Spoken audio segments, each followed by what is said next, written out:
LSU. Boom! All night long. Yes.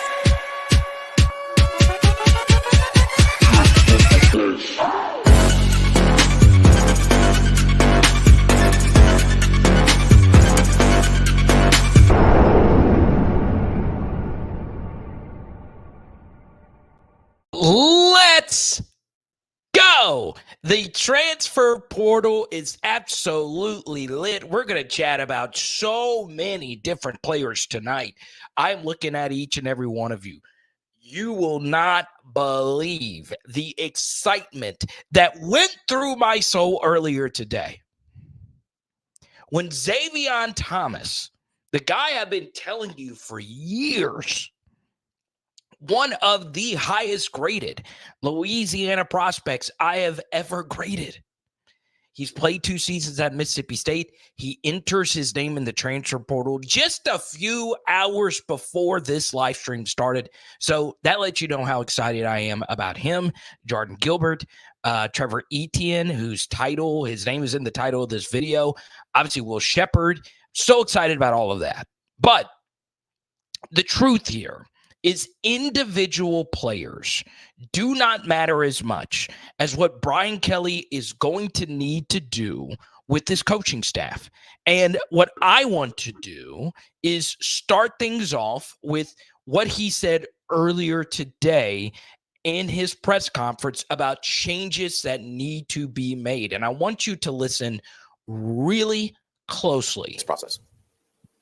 Coach, you're still in the process of evaluating your assistant coaches in terms of who Yes. you retained and if there are any changes? Yes, sir. Yes, sir. And look, 9-3, we're here to win championships. And so our defense did not play to the level that our standard is set at. Look, nobody is happy, including everybody on the defensive side and the head football coach, that we didn't play the kind of defense necessary. I'm not happy about it. Nobody's happy about it. Our fans shouldn't be happy about it. And we have to do things to make sure that doesn't happen again. But to say that we're just addressing it now is just not correct.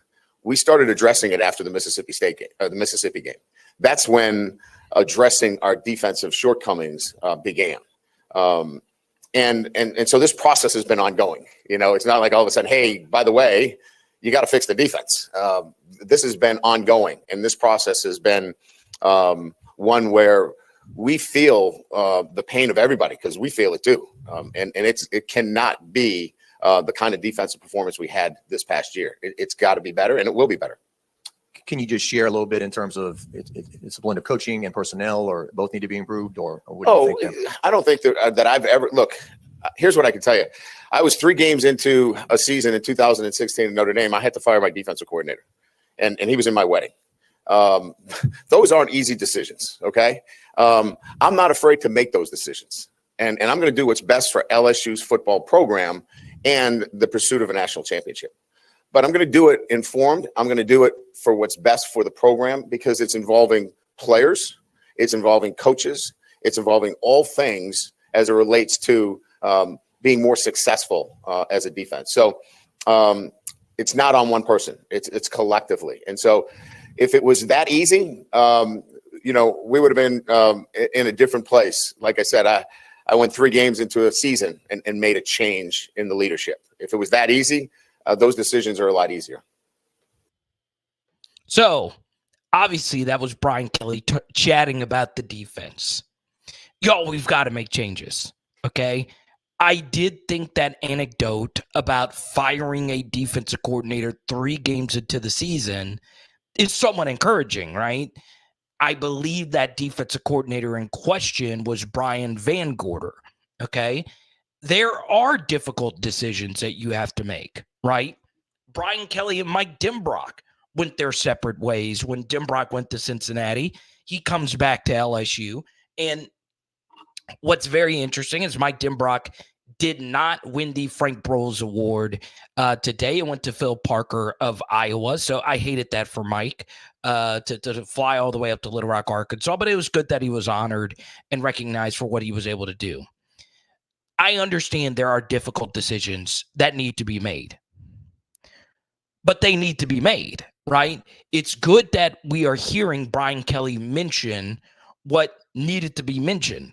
Something else, and this is why Jacques Doucet is really good, he didn't even ask specifically about the defense. Brian Kelly himself brought up to himself that the defense needs to be addressed. And I know it's blatantly obvious that that is the side of the football that needs to be addressed, but it was good to hear Brian Kelly say what needed to be said about the defense. Now, will he make those changes? We'll play a little bit more audio, but obviously Brian Kelly went through exit interviews last week with players. And obviously they are doing a lot of recruiting for the upcoming early signing period. I think next week is when you could start seeing some changes in the LSU defensive staff. I am a little shocked that nothing has been done yet. But what I can tell you is I feel Brian Kelly is in a position where he can not do nothing, right? I don't think you can roll back out next season with the same exact defensive staff and just say, hey, that was just one bad group. That was just, forget last season. We're going to roll into next year. Because the truth is, we will not have Jaden Daniels bailing us out of opportunities next year when our defense is not playing well, right? Schools like Ole Miss and Missouri would have run us off the field if our offense was not an all-time great offense. So we've honestly got to see some type of changes. I do like, though, that he delivered a message, and hopefully that message is actually delivered upon going into next year. TJ right here, he wants to talk some transfer portal players. We can do that. We say hi to Chef 22504, TOV, the whole crew. TJ says, Will Shepherd would be massive for us. Okay, so you see the poll question up right now. Which offensive player that is currently in the transfer portal is your number one target? And for those that are listening via podcast, I give you three options: Trevor Etienne, Xavier Thomas, Will Shepherd, three Louisiana players that are at other SEC schools right now, and then also give you the option of other. So if you're watching this on a premiere, if you are listening via podcast, say aloud right now or type it out. Who is the number one offensive target?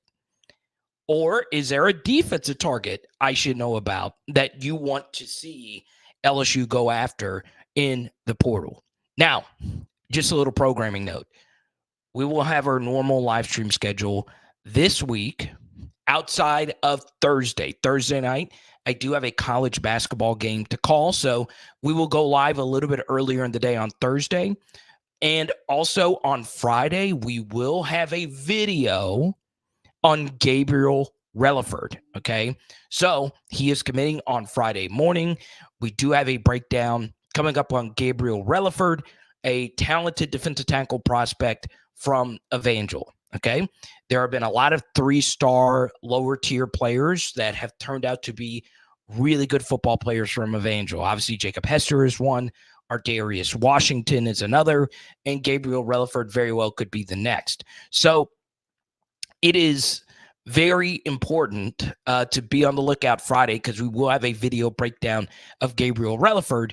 And I did find one Louisiana Legend professional comparison that should excite you for Gabriel Relaford, right? A guy that he showed some flashes, and you can make an argument that this guy that I'm referencing is the best Louisiana college defensive lineman ever. That is the absolute extreme upside. I don't know if he's that good of a player, but he does have some traits that this guy also had. So really excited about him, and hopefully he does pick LSU on Friday. Y'all, I got to be real. There are so many different directions I can go into tonight. So many. Like, I feel like an octopus with tentacles, and each tentacle has a topic that I can get into. And the funny thing about it was the season's been over for only a week. So that's what we do on PHL, baby. We're LSU football 24/7, 366. with some baseball, basketball, and some other sports mixed in there. And that's why I'm here for you. Okay? Pretty freaking excited about that. Also excited about Louisiana high school state playoffs. The finals are coming up in the Dome this weekend. I am not a prep expert, but I did see Catholic High get there. That's pretty cool. Good luck to them. What are we giving out tonight? I did not single anything out. We've given out a lot of Mason Smith autographs. What do we want to give out here?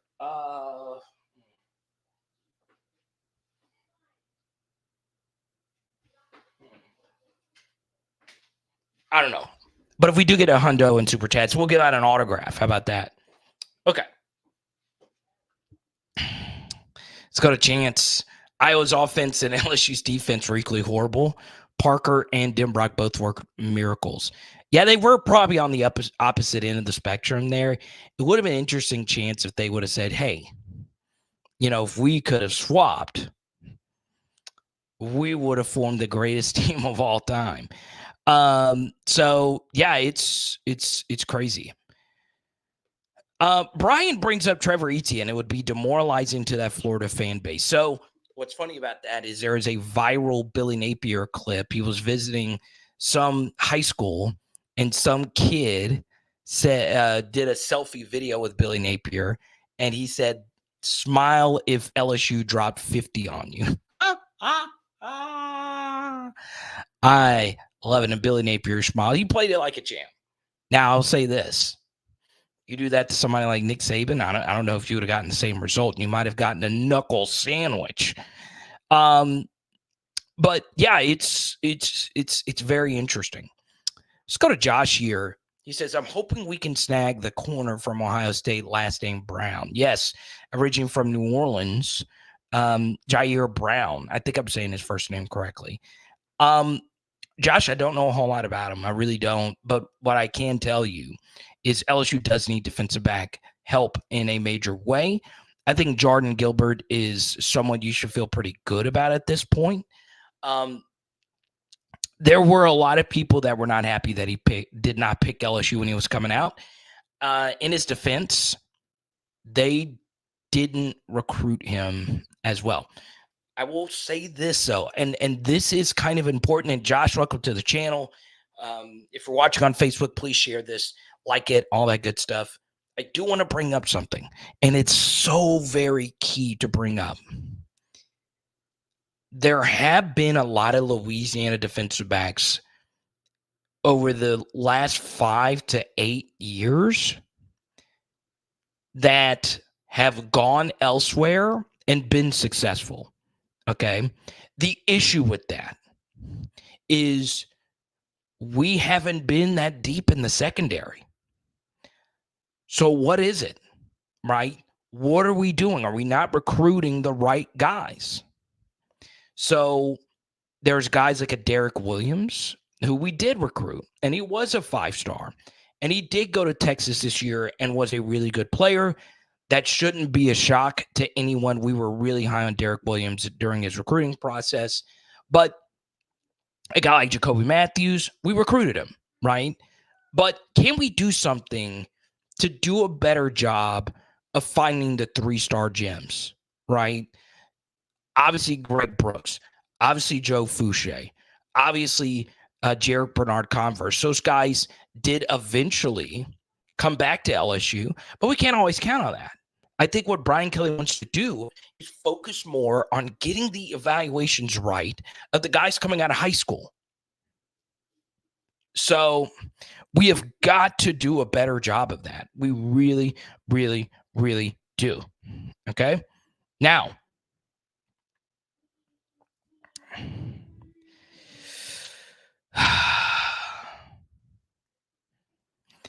I will also say this. And to finish up, because I want first-timers to feel welcome, Stingley was the last dog, I feel like. Yeah, I mean, Sting is killing it right now. He's one of the best DBs in the NFL right now. When he's healthy, he's obviously very special. But yeah, we've had a few good DBs, but man, we're in a tough spot right now we're in a really, really tough spot at defensive back. I am excited about Toviano moving forward. I do believe Sage Ryan comes back for year 4. So that's obviously very good. I do want to play a little bit more Brian Kelly's press conference, if you guys don't mind.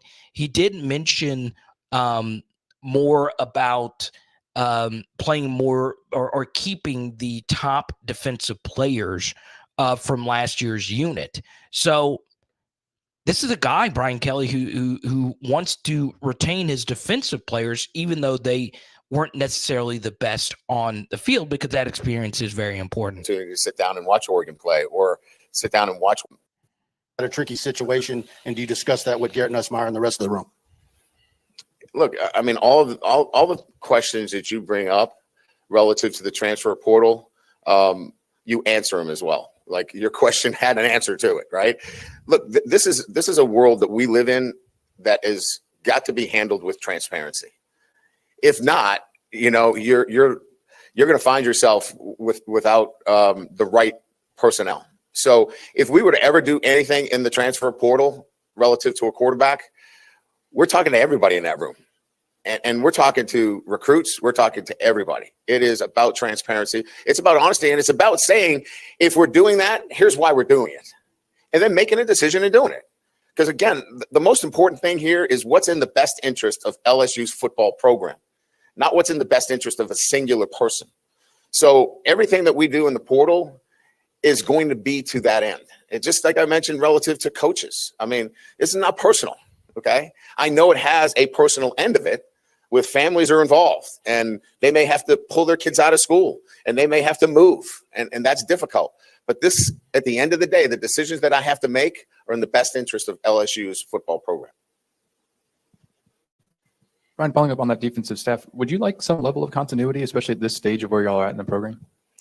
So those are all great questions that you look, at the end of the day, you have to factor all of those things in. You're 2 years in. You've developed a culture within your program, a way to communicate, a routine, habits, things that you want your leadership to espouse on a day-to-day basis. You have to factor those in terms of making a decision. But you also have to factor in the play of your defense. And are there things that are correctable, right, under that leadership? Are there things that are not correctable? So all of that has to be considered when making those kinds of decisions. Hey, Coach, just another portal question. Obviously, with the portal, it's crazy every year. It seems like there's even more players in it than last year. I think it's 1,183 as of last night at 11 o'clock. Am I I right? Exactly. See, I'm not on this at all. I don't follow it. It's just something I do as a hobby. Yeah. I guess you guys have obviously taken in double digits the last couple of years, but you've obviously expressed you wanted to be more selective. But with the portal being so crazy and hectic, how do you balance being more selective and looking at all those names that are in there, and just what have you learned, I guess, the last 2 years about that process and what you guys need to do to find the right fits? Look at our defense. We took 15 out of the portal, 13 played on defense. We were not a close group. That group was not a close-knit group because they were from different parts. They hadn't played together. We saw how they played early in the season. We saw how they played later in the season. So it's I said it many times. It's a red flag when you have to do that. We don't believe that we have to do that. Will we have to take maybe a player here or there at a certain position? Most likely. So we are much more targeted. We're much more focused. The question was asked about, is it defensive line? Is it quarterback? It is much more in that. We were taking literally numbers on defense to really right the ship, if you will, relative to our defensive structure last year. We're not going to have to do that. Right now, we're counting 10 out of our 11 players with the most snaps coming back next year. Now, some might say, well, that's not such a great thing. We think it is because you have experience. We didn't have that last year. So that's where we are relative to the portal. So obviously, and look, I play a fair amount of Brian Kelly audio on here. I got to be real. Today's press conference was very illuminating. That's why I'm playing a lot of this. Let's go to Drew here. Is there a chance for Jacoby Matthews, and is there an NIL collected to donate to? Yes. Bayou Traditions is the name of it.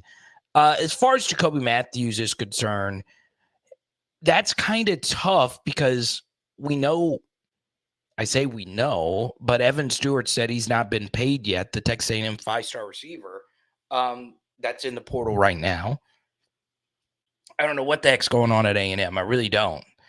But Jacoby Matthews is a Power 5 starter at an SEC school.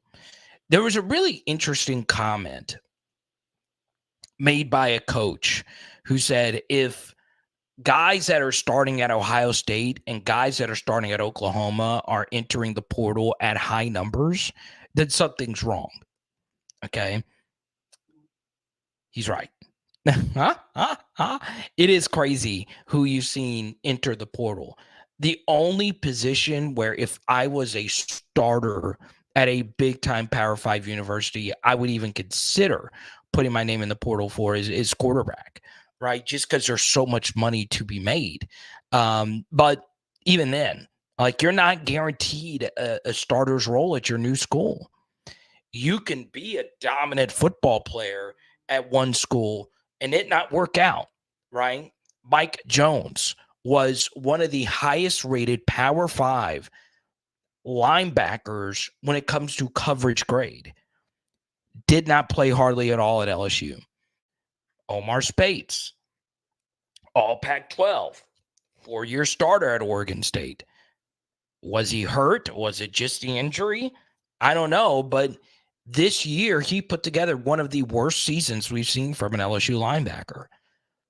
Just because you go somewhere else new, it doesn't mean you're going to be the same player. But when it comes to Jacoby Matthews, he is a really good football player. To the point when he committed to LSU a few years ago, I stopped in the middle of a Target and recorded a video. The kid is such a special athlete, and he made one of the best open field tackles on Jaden Daniels that I've seen that I've ever seen. Right? He is a big time player. Jared, thank you for the super chat. Any topic you want to get to, Jared, we'll go straight to it. Okay. Let's go to Tony here. The Master Blaster. Let's go, Tony. Let's go. Tony is more powerful than the entire transfer portal put together. Tony says, bring Corey Raymond home. It's not a PH. I'm telling you, it's not a PHL chat if Corey Raymond's name is not brought up. Corey Raymond's name gets brought up more on here than Brian Kelly, than Les Miles, Ed Orgeron, than Joe Burrow. People love them some Corey Raymond. I know we talk about him quite a bit, and I know he was at LSU for a long time. He's one of the most beloved coaches ever at LSU, and he's one of us, right? He's an LSU Tiger, right? Played at the school, worked his way up, had 2 different stints at LSU. The second, of course, is what he's known for as a defensive back coach. I am open to anything at this point. Obviously, a lot of it is going to come down to communication, right? I think, and I won't get into the timeline of events again when we moved on from Corey Raymond, but it was very interesting. The bottom line is this: before we say, well, bring in Corey Raymond or bring in Blake Baker, bring in whoever, the big decision is, what does Brian Kelly want to do with Matt House? What does he want to do? I am a little worried that Matt House is going to be retained. Now, is it going to be the end of the world if Matt House is retained? No, because I think he could be a good SEC defensive coordinator, and it would be the year 3 here as the LSU DC. But I would make a move there. I would make a move there. I don't, what concerned me was when Brian Kelly, as we played the audio a little bit earlier, he said he got 3 games into the season, I fired a guy that was in my wedding. Well, the issue with that is 3 games into next season is too late, right? A lot of people view firing a coach 3 games into a season or 5 games into a season as too early, when it's actually too late, right? You should have seen the light at the end of the tunnel, or the darkness at the end of the tunnel, if you will, I think he needs to be decisive and go in a different direction. That's just what I would do. Now, do I know all the financials? No. Do I know all the inner workings of the LSU defense? No. Do I know the inner communications and overall talent of all the assistant coaches that LSU has on defense? I don't, because I'm not in that building every day, nor are you. Now, some of you watching, you might be. Okay. I would go in a different direction. I would. And I pride myself on being as objective and honest as I possibly can. I also would also, and I know I bring this up quite a bit, but when we made the move to him being the defensive coordinator, I wasn't on fire about it.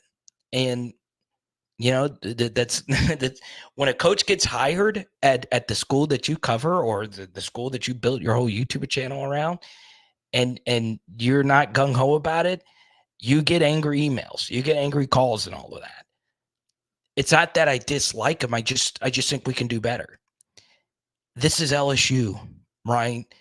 Never do I open up twitter.com and see like an Oklahoma State defensive back's highlights being retweeted and clipped a million times over. I don't see freaking Penn State defensive backs clips highlighted and done over and remixed and all of that. But you know what I do see on national accounts? I see people tweeting out Tyrann Mathieu clips. Saw it again today. I see people tweeting out Patrick Peterson clips. Saw it a few weeks ago. This is LSU, man. There should be no excuses that our defense is not at minimum top 20 in the nation every single year. Instead, we're in the 120s. We have got to get the standard where it needs to be. And look, I'm very fortunate to have gotten to meet former players, some of which I knew when I was in college, some of which I have met after the fact, whether it's the film studies or the live streams. They're disgusted. They don't like to see this, right? I mean, they were the ones that built the standard of defensive excellence at LSU, right? And honestly, the standard has not been met for half a decade now, right? That's unacceptable. It's just unacceptable. And it doesn't mean we haven't had good defensive performances. That doesn't mean we haven't had good defensive players or defensive highlights or defensive coaches. It's just not where it needs to be. Okay. Let's see. No recycled coaches. No Texas A&M 5-star discipline issues. Matthews equals Harris. No drama kings. MJ Morris equals Elias Ricks. Okay, so let's start with the Jacoby Matthews. I would not put him in an equal sign to Jacoby Matthews to Denver Harris. I'll be real with this, Danny. There has never at LSU been a player who was as destructive as Denver Harris was to this LSU defense. It was a massive, massive, massive issue. And this is a young man in only year 2. I'm nothing against him. That was a guy that I had an extremely high grade on coming out of high school. He was special coming out of North Shore. And obviously he picked Texas A&M, and he's a very talented player. But there are issues. But whatever the issues may be, they exist, right? And I don't think Jacoby Matthews has those. I just don't, because he's been on the field and he's been a big time producer. So I would absolutely positively bring in Jacoby Matthews, even if there is a little extra, a little bit of a transition from the culture at Texas A&M to where we are right now. Now, we get to MJ Morris, which is very interesting, okay? All right, so for those that don't know, MJ Morris is the NC State quarterback who was, I believe, a year 2 quarterback at NC State, all right? Now, I do feel like I need to explain what actually happened for people to fully grasp the situation. So NC State took a portal quarterback by the name of Brennan Armstrong from Virginia. All right. Brennan Armstrong came in, and the plan was MJ Morris, who was the backup, he was going to maintain his backup status and get a chance to redshirt as the backup to Brennan Armstrong. The issue was Brennan Armstrong stunk. So they gave MJ Morris a chance to play. He went in and lit it up. He was really good. And when it came to game 4 of the season, or game 5 of the season for him, he quit. Now, why did he quit? Because he wanted to maintain his red shirt and put himself out into the portal, because he put out some good film, and now he's in the portal and probably listening to offers from all different schools. So he didn't stick with the team, right? He did what was best for him, and what was best for him was to maintain as many years of eligibility as he possibly could. And look, I will defend MJ Morris in his decision, because that wasn't, really the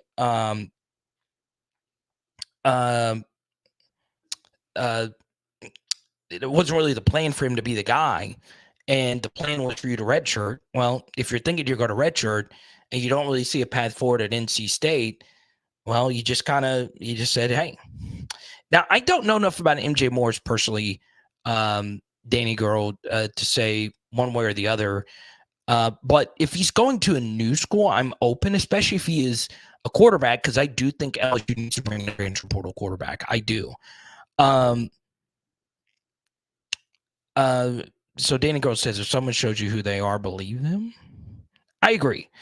But I do think both of them are in different situations. I don't know Jacoby Matthews well enough to say this one way or the other.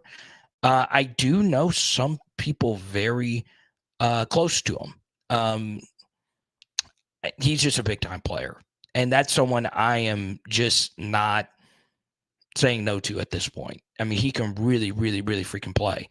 And look, it's also one of those guys that I really, really, really like coming out of high school. And I know he had a top 100 grade, but man, he was a freaking magician on the football field. Let's go to D. Really. Random, but Nesta, Hilton, and Parker are going to be nice next year. Interesting. Garrett Nussmeier to Chris Hilton and Kyle Parker. Let's start with the beginning here.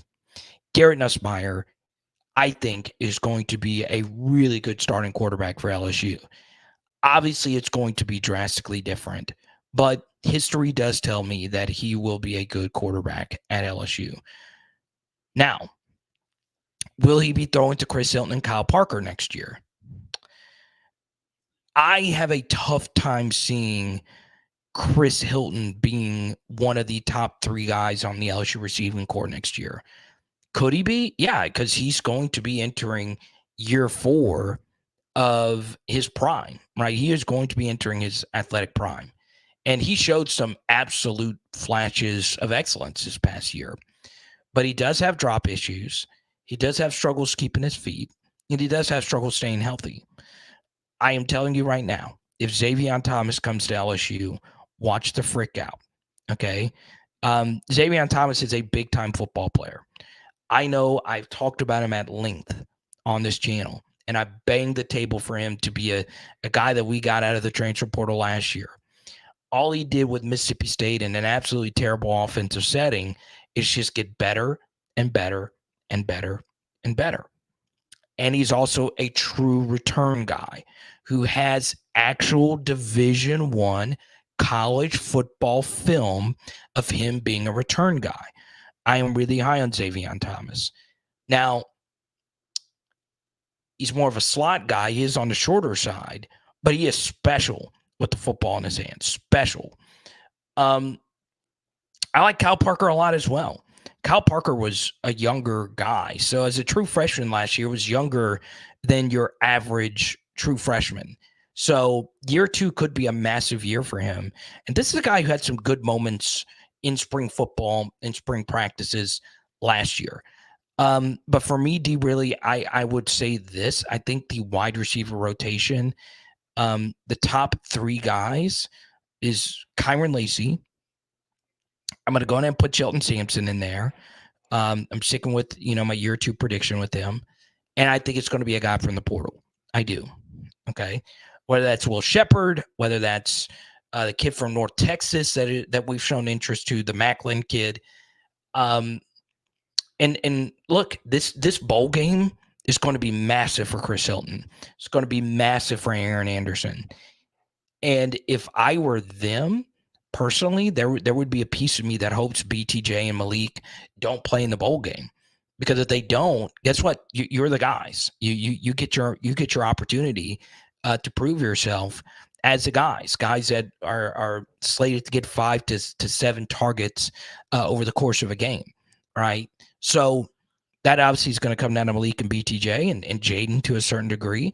I hope those 3 do play in the bowl game, but there is, a pretty big bonus if they don't. You get to see who steps up, and they get a matchup versus a Wisconsin team that's just not that good. So really excited about that. But yeah, to the beginning of your super chat, Garrett Nussmeier is going to be the guy next year. He's going to be the guy.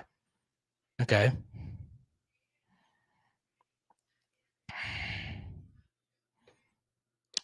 And keep in mind, Kamarion Pimpton and Tradez Green. Look, the wide receiver at LSU is the ultimate meritocracy. It's if you could play, you'll find your way up there.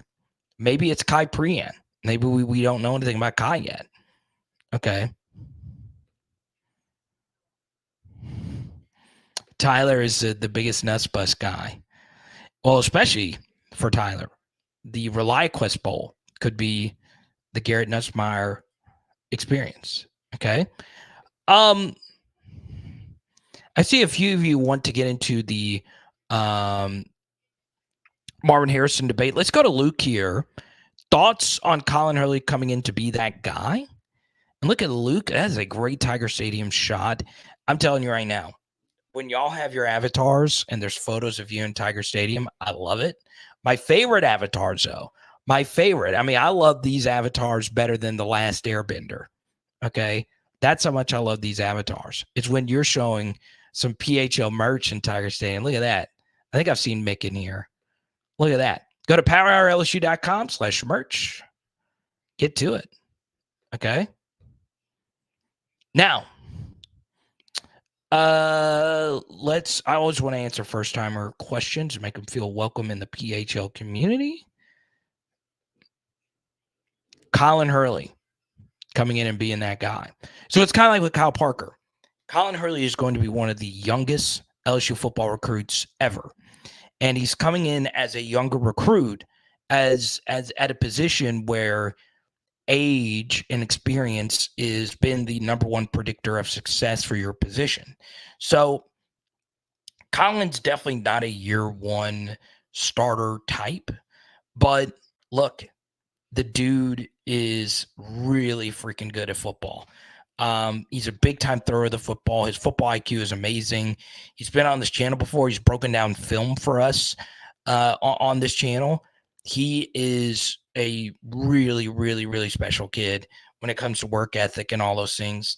And look, there's something to be said about him working out with Will Gormley. I think that's his name, who is Anthony Richardson's trainer. So yeah, I think Colin's very much going to be in the mix for sure moving forward. Let's go to Carvis, the super chat. We'll be in a lot of 12 personnel next season. Mason Taylor could be the number 1 guy. Run the ball, explosive plays on play action. I love our tight ends. Mason could be that guy. I got a lot of questions this year about Mason's lack of production. And the truth is, the lack of production from him is a good thing, right? Because we want the football going to our wide receivers in the passing game because they give you a little bit more juice after the catch. Now, there are some freak tight ends like a Brock Bowers who's really special after the catch. Sanders at Texas is definitely one of those guys as well. But I'm telling you right now, yes, Mason Taylor had a really bad drop versus Alabama. That does not mean the production not taking a leap forward, it doesn't mean that he wasn't great this year. He was undeniably great. He is the most valuable player to our offense. He's not the best. I won't even put him in like the top 3 or 4 players in our offense, but the drop off from him to the next tight end is ginormous, right? And he showed that time in and time out with his blocking and football IQ and all those things. He is so vital to our success. And I think next year, Mike Denbrock, to Carvis's point, wants to run more 12 personnel, which means 2 tight end sets. And with Kamarion Pimpton, who's more of a receiver type, and Trey'Dez Green, you could see that. And if either one of them can become a big-time blocker, watch out. Watch the frick out. That would be one of the most athletic and versatile LSU offenses we've ever had. So I do agree with Carvis. Mason could be a big-time producer, and the next step for him is when he makes a catch, can he make guys miss? Can he be a little bit more explosive after the catch? That's pretty much the only thing really missing from his game. Other than that, he is a really, really, really good football player. So there you go. Mick, can we just put on the screen, what about KJ Jefferson? You guys know I'm a big KJ guy. I got one of his cards sitting right here. I'm out on KJ with the LSU, but if it did happen, let's go. I don't think KJ wants to come in and be in a position where he has 1 year of eligibility and Gary Nussmeier is there and he beats you out, Jackson Dart style. So there you go. Let's keep it going here with TJ. If House is let go, do I think it would help or hurt with keeping some of the more talented guys from entering the portal, or do you think it wouldn't really have an effect? Okay, this is a very good question. So when Harold Perkins was recruited, one of the big guys that helped hammer home his signature was Matt House, right? So Matt House was still, doing some Kansas City Chiefs stuff. And so a lot of it was done over Zoom. And Harold Perkins has a relationship not only with Matt House, but John Jancic, right? So you do worry about that, right? Like guys that still like Matt House, right? Even if your defense isn't great, a lot of people still have good relationships with their coaches, right? So yeah, you do worry about that some, TJ. You really, really, really do. With that said, though,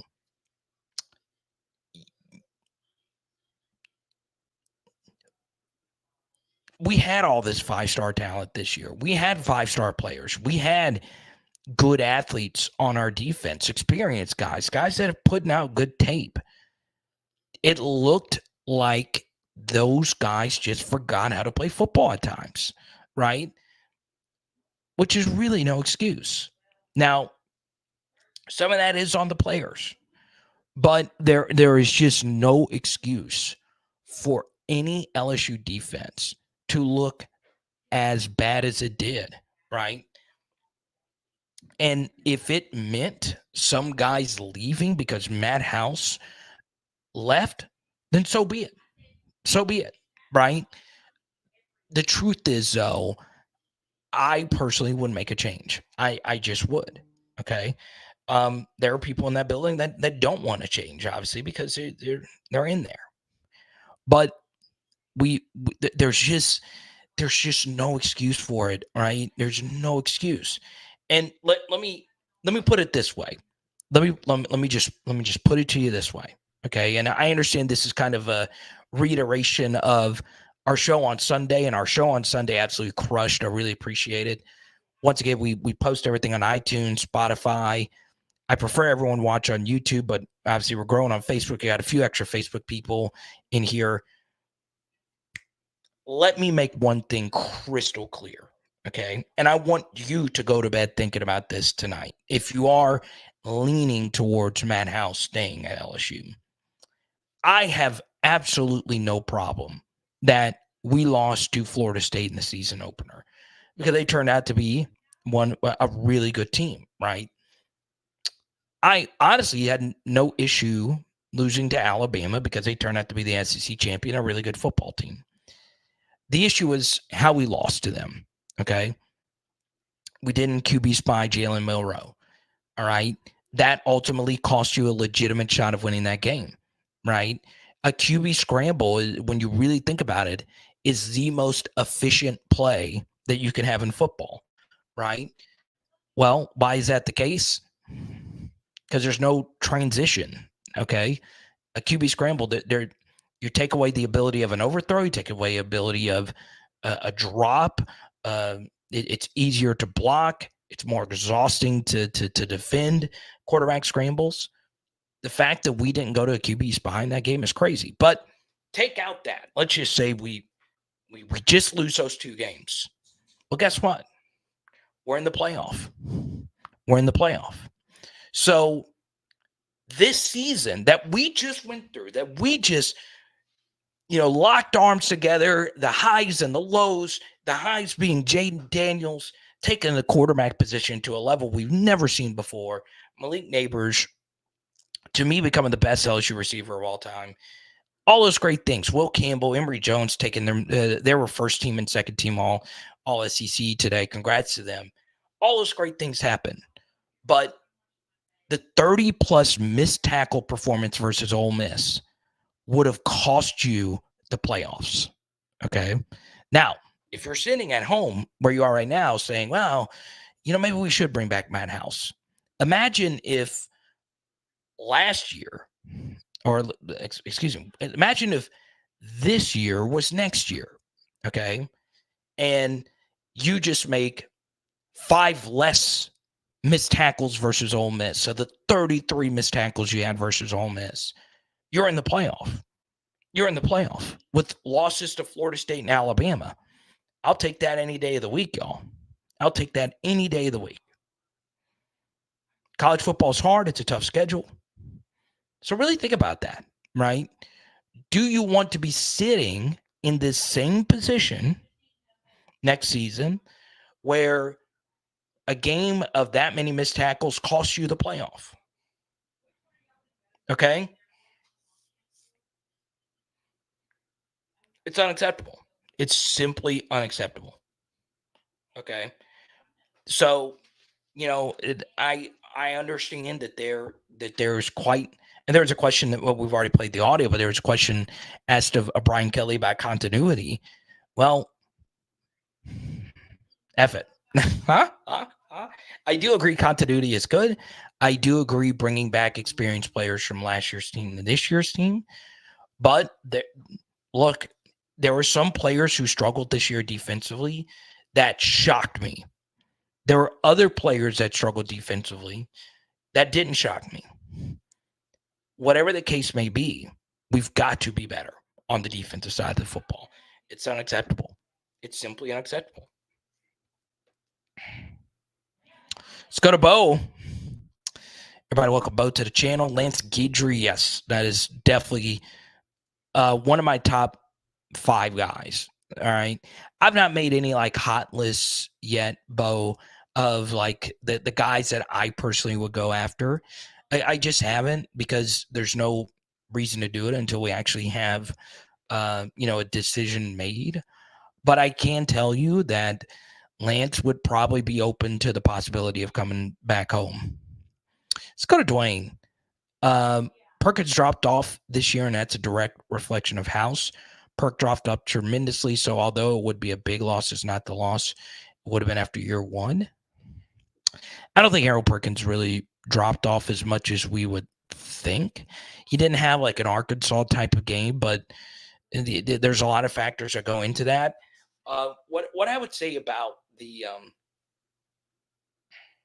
Harold Perkins situation was, it wasn't just the LSU's coaching staff's decision to use him the way that he was used, right? When you have a player who's kind of a tweener, right, it honestly comes down to what the player feels comfortable doing as well, right? You want to do what Harold Perkins also wants to do, as long as it doesn't sacrifice the overall quality of your defense, right? So they tried him at inside linebacker versus Florida State. It didn't work out. So you kind of had to make him into a nickel. And that had some big moments. Obviously, the Missouri game was, to me, by far his best game of the season. And then also had some rough moments. So, yeah, I mean, whoever comes in is going to need to make some big decisions. The one thing that really pissed me off, though, with the LSU defense, okay, and don't take my word for it. Let's talk about the greatest freaking coach of all time, which is Nick Saban. So I did a film study on Power Hour SEC on the Alabama versus Georgia game. All right. And I felt like I did a really good job of it. I did. I broke it down like I normally do the LSU film studies that you guys have known to love. And what was very interesting was that I cut the whole film study, and then I saw a quote that Nick Saban said about how he completely changed the defense after the first drive of the game versus Georgia. Okay. So Alabama went into this game versus Georgia with a very detailed game plan. And Nick Saban, after the first drive, said, F it. We're not going to do the 3-down stuff. We're going to play too high, give them light boxes. Let's see if they can run on it. And guess what? They couldn't run on it, and they basically shut them down the rest of the game. Okay? If I'm a defensive-minded coach, if I'm a DC, a defensive back coach, or anything like that, you're already at a disadvantage. Okay? Defensive football is at a major disadvantage at all times. All the rules favor the offense.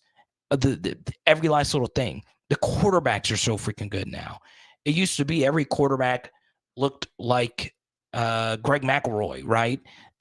Chris Relf, guys that were statues and threw and played very static, and they weren't real playmakers.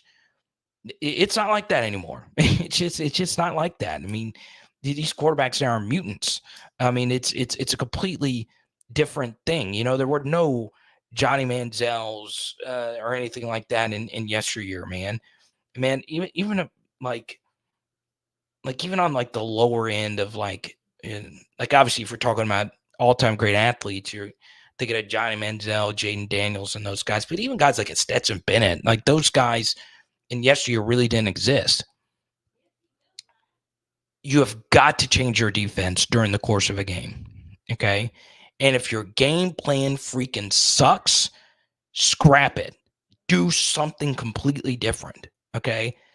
Freaking Nick Saban did it. He said, look, F this 3-man front stuff. We're going to play 4-man front, 2 high safety, and they're running formations into the boundary, right? It's better known as FIB in the coaching industry, FIB or whatever. We're going to run 2 high structures, and that's not what they initially wanted to do, and they switched things up, right? The thing that drove me crazy about Matt House was versus Alabama, 4-man rush. Well, if you have a 4-man rush, guess what? Jalen Milroe knows where to run versus a 4-man rush. He knows where everybody's coming from. Okay, so you shouldn't do that. You should do some QB spy. You should mix some things up versus him, but we didn't. Okay. Or at least I saw that we didn't do that. Maybe I'm totally wrong on that. When the stuff's not working, mix it up.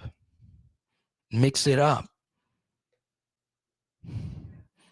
Fran Tarkenton, the first real scrambler of that era. Okay. Ooh, Rocket Sanders. He is in the portal, the Arkansas running back. I'm more interested in ETN. A little bit cleaner bill of health, and I think I get a little bit more explosion with him. Let's go to Luke here. Missed tackles can't all be on coach. I agree, man.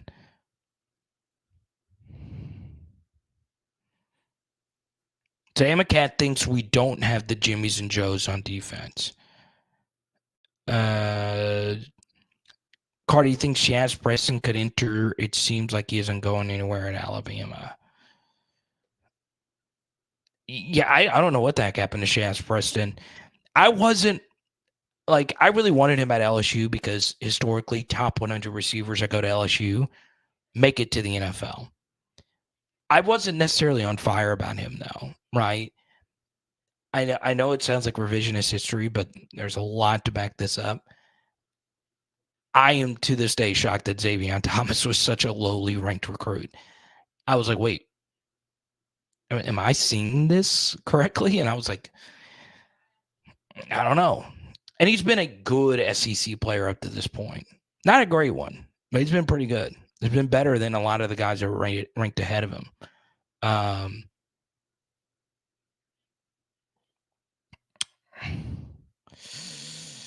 So there you go. LD88. LD Lady Late. Huh? Yeah, it's true, Danny Girl. Let me okay. Well, then I'll ask the question to the chat. Okay.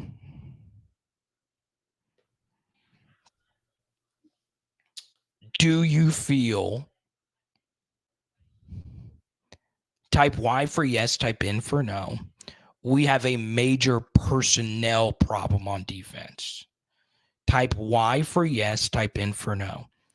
We have a major personnel problem on defense. Type Y for yes, type N for no. Okay? Let me know.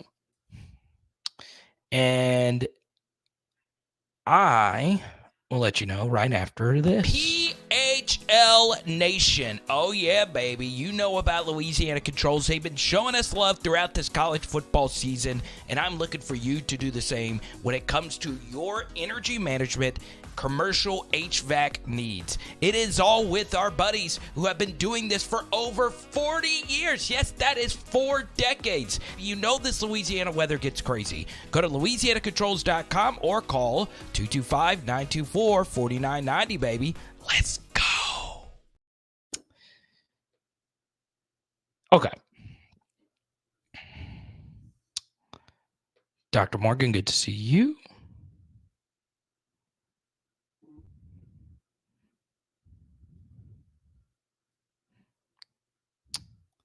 I will say this. Charles, good to see you.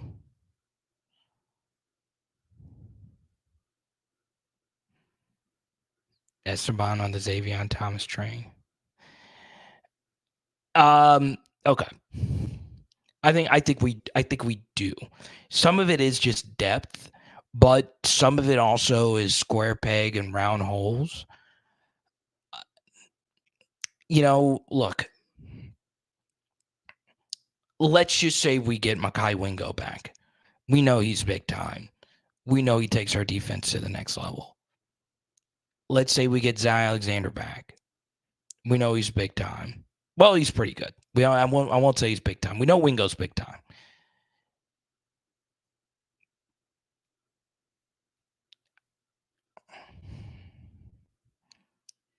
You know, it is a broad question, but I will tell you, we desperately need safeties, right? I would like Major Burns back, but Andre Sam is for sure gone. He's got no eligibility left. Greg Brooks is probably not returning. We've got to go get some safety help. We just do. Now, the staff, how do they feel about Jordan Allen? Jordan Allen played a lot in these last couple of weeks. Do they think he can be a starting safety at the SEC level? I don't know. We need safety help. We do. Okay. We need linebacker help. Okay. Whitweek should be who we build our linebacker core around, but it just can't be him. You know, this is going to be a huge transition period for Christian Brathwaite. Can he play? You know, we played him a lot on special teams last year. Let's unleash him. Or excuse me, this year. Let's unleash him in the bowl game. Let's see if he can play some off-ball linebacker. I think we know what we have in Greg Penn right now. A good SEC level player. Now, is he an SEC level every play starter? I don't know. One guy that is very interesting to me, and I really haven't quit thinking about him. I know that sounds weird and crazy, but one guy that I was kind of in the middle on, because he was a top 125 bona fide 4-star recruit, is Jackson Howard. I never really just loved him as a high school prospect. But I also didn't dislike him, right? He's obviously got great genetics. His dad played at the NFL level. I sometimes wonder, and this is obviously going to be a very spicy take. You could share this with anyone you want. I sometimes wonder if he's not better fitted for tight end on the offensive side of the football, because he does have some really good offensive traits and high school tape, but he wants to be a defensive player. He is a very interesting guy to me. Very interesting. Brian Kelly mentioned him in the press conference. He played versus Texas A&M, and they made a drastic decision middle of the season to take him off special teams and redshirt him. He is a redshirt. So now he's got full reign to do whatever he wants, and we have full reign to play him as much as we want to play him, okay? Is he someone that you feel can be a big-time SEC player? Deshaun Womack, right? What is his fit? Is he a standing jack? Is he a hand-in-the-dirt defensive end? And then if you do retain Matt House, do you want to run, the Aranda tight mint front? Do you want to do what Saban does and be multiple? All I know is we can't do what we did last year. Okay? Can't do it. Huey's been saying yep a lot. I really appreciate that, Huey. I don't know if you're agreeing with me or someone in the chat. I'm just trying to speak the truth. Yeah, Ryan Yates is also another guy to bring up.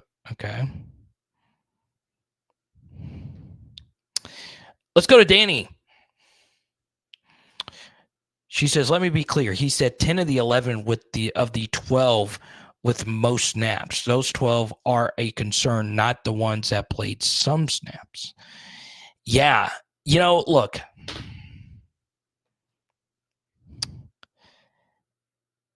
He also mentioned when he said that, I know a lot of you won't be on fire about that, but he wants the experience. Okay. I will say this. Almost every season, there is an LSU player who we think is just not good.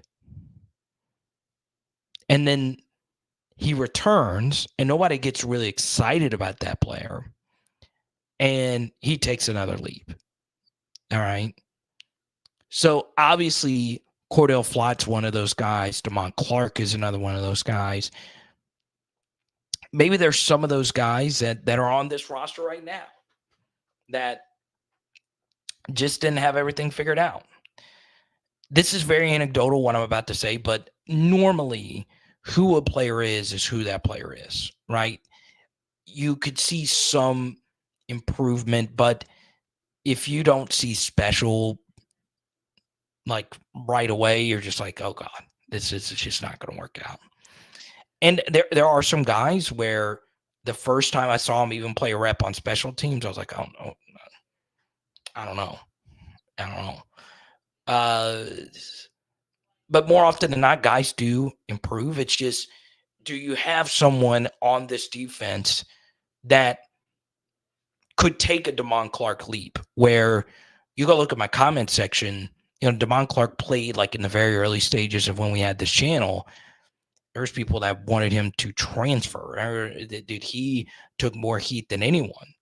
And the next year, he almost wins the Butkus, and then He is now a starter on the most dominant, or one of the most dominant teams in the NFL. So, yeah. And to go to Rick here, Rick, one of our sharpest guys, losing Greg Brooks was huge. It was huge, man. Oh, God.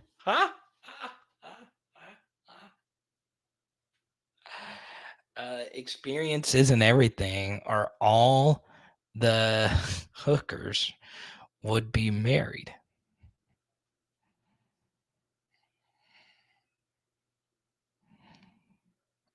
Now, what do you mean by experience? Drewski mean.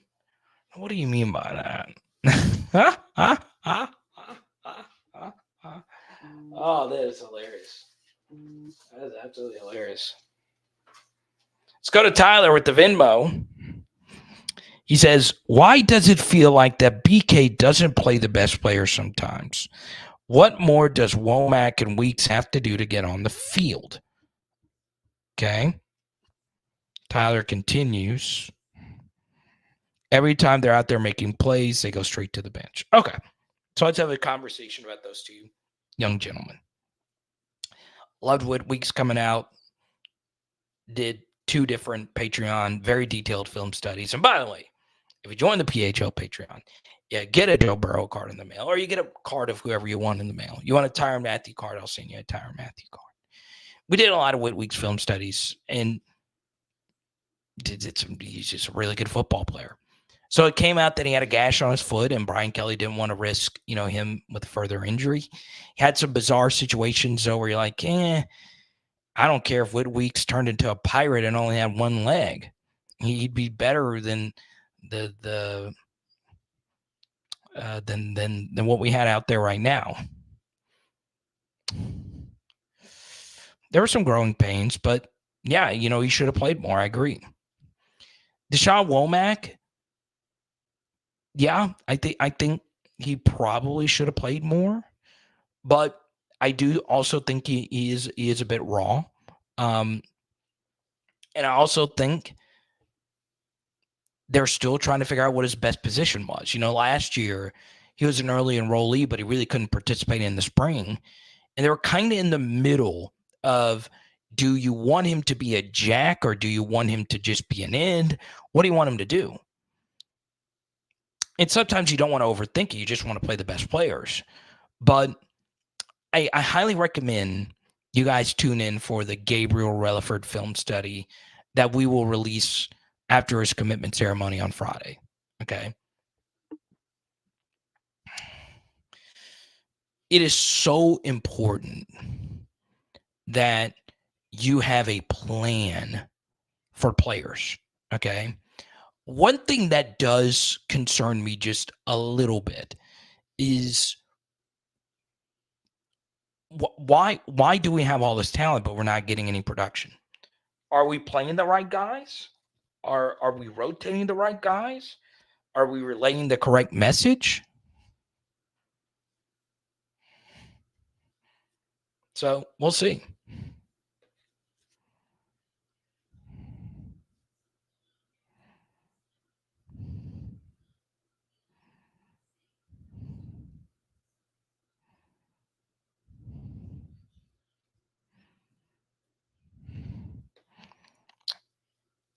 John Battle, dude. I like that. Luke, I'm loving you, man. Thank you, Luke, for being a part of the PHL Nation. John Battle was about that life, man. When he punched Jimbo's nephew, I was like, that's who I want. Huh?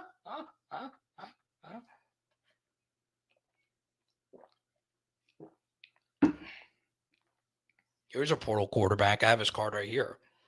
Riley Leonard. I think he's going to Notre Dame.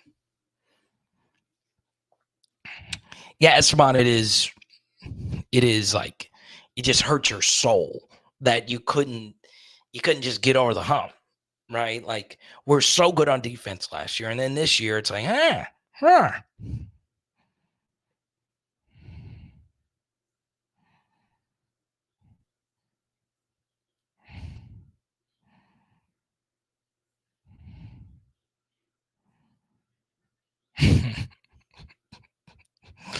Yeah, y'all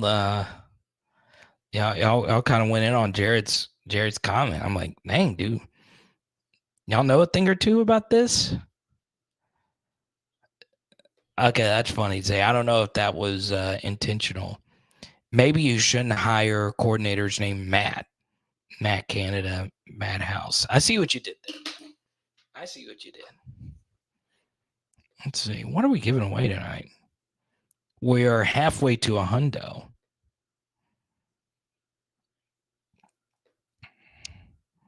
What do we want to give away tonight?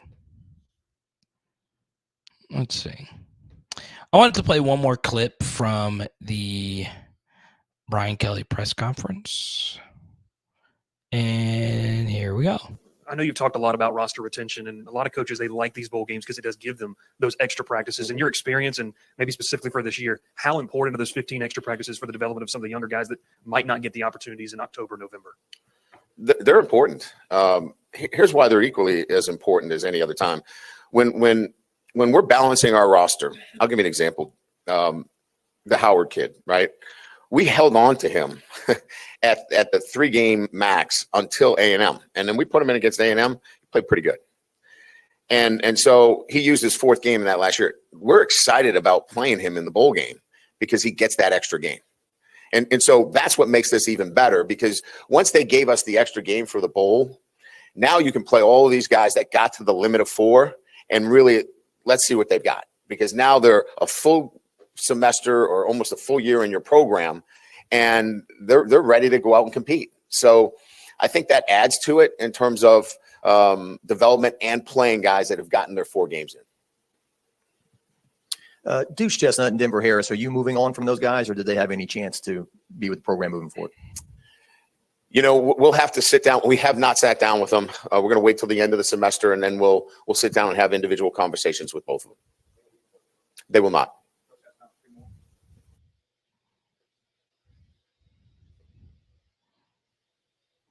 It's crazy. So I wanted to play that clip because we were talking about Jackson Howard a minute ago. So there you go. Now, if we do get to a hundo tonight, you guys know it's one of my faves. We'll give out this Terrence Tolliver card. If we get to a hundo, we're halfway there.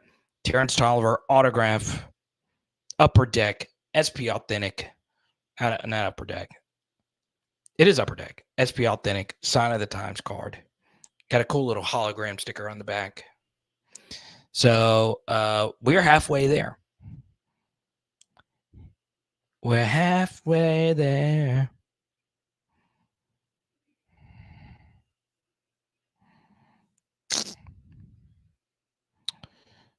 Yeah, here's something else. There is a guy by well, I saw this clip, Cornholio. No, I actually think I had it at, let me see. No, I had it at 1.25 speed, so it was slightly faster. It's crazy you picked that up. Jared, thank you for a super chat.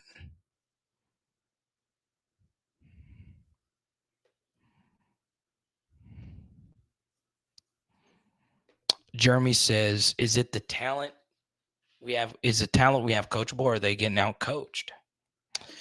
I'll tell you this, okay? Obviously, for the past couple of years, I've spent so much time focusing on the LSU film studies, learning more about football, because I'm not a coach, and you know, I don't know as much as those guys do. But obviously, on the SEC channel, I've grown doing the same kind of film studies I do here on the other channels. Okay, so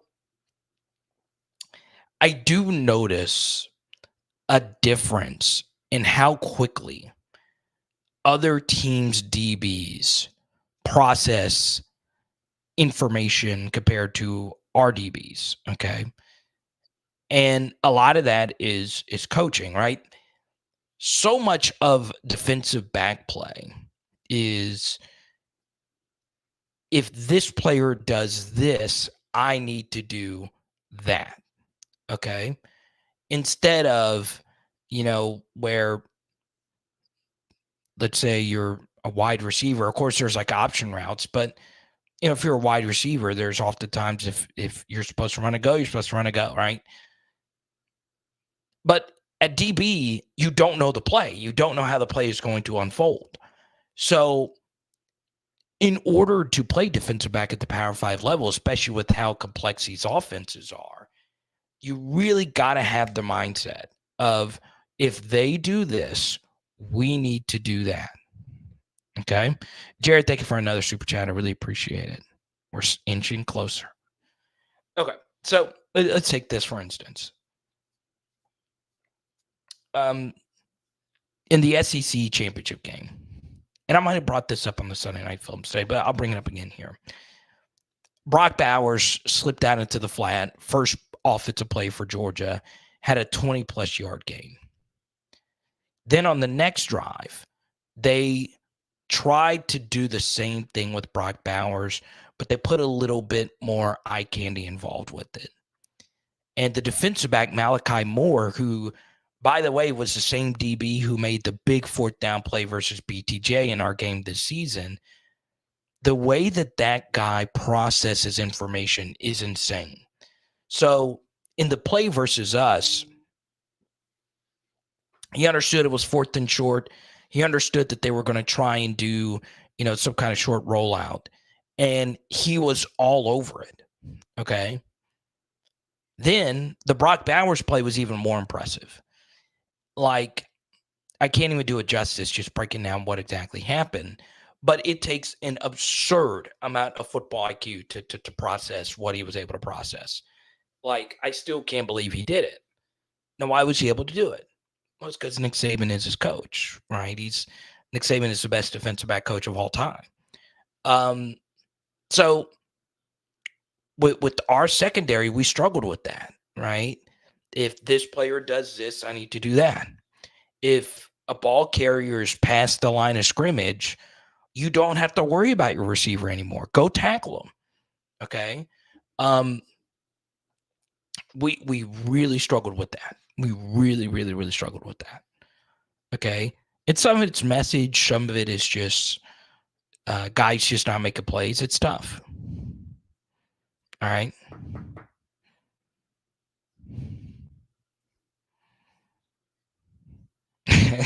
JJ, that's hilarious. It's almost like Hal said, well, no way. Oh, God. That is so crazy. That is hilarious. Just go to Raylon in the Flat Town Zydeco. It sounds like some good music here. Can I please, if you are part of a Zydeco band, can you please let me come play the washboard? I was a percussionist in high school. Wasn't a good one, but I want to, I would just use my abs, but I want the whole metal kip and caboodle. I want to. That just looks so fun. Oh, man.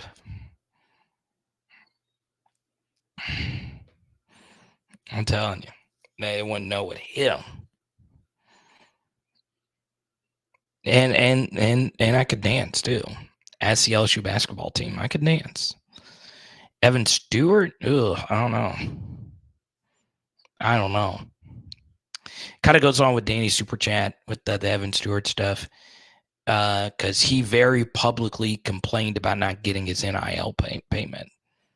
Okay, I don't know. I don't.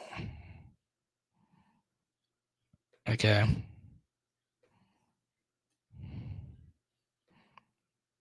I don't know.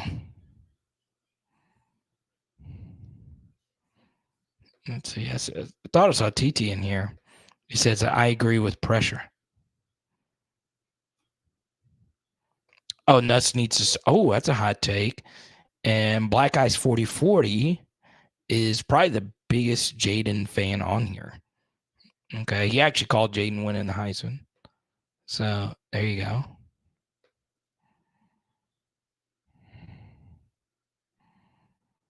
LD88 said this is an entertaining podcast. That's the point.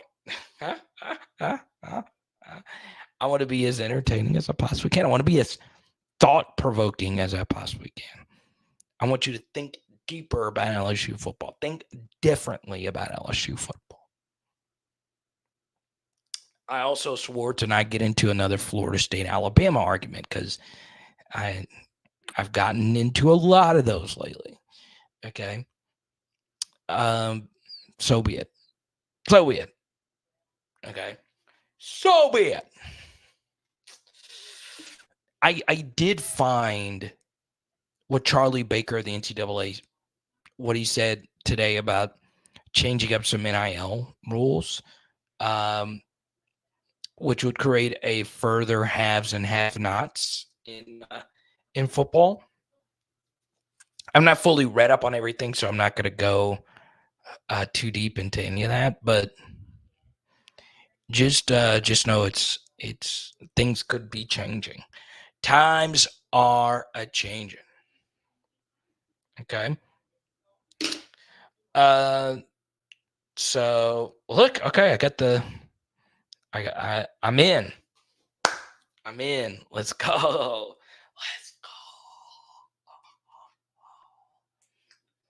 Oh man. That's probably like one of the more complicated instruments that looks really simple. Kind of like a harp. You kind of walk up to a harp and think you can just, and that's not the sound a harp makes, but you know, at the harp, you just kind of have to.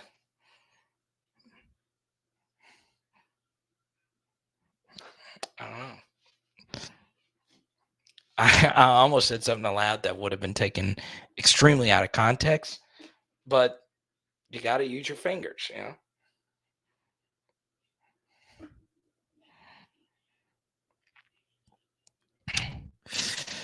But yeah, look. Now you're right, JJ. You would think that I was a Florida State fan. They beat us 2 years in a row. They got so unbelievably hosed.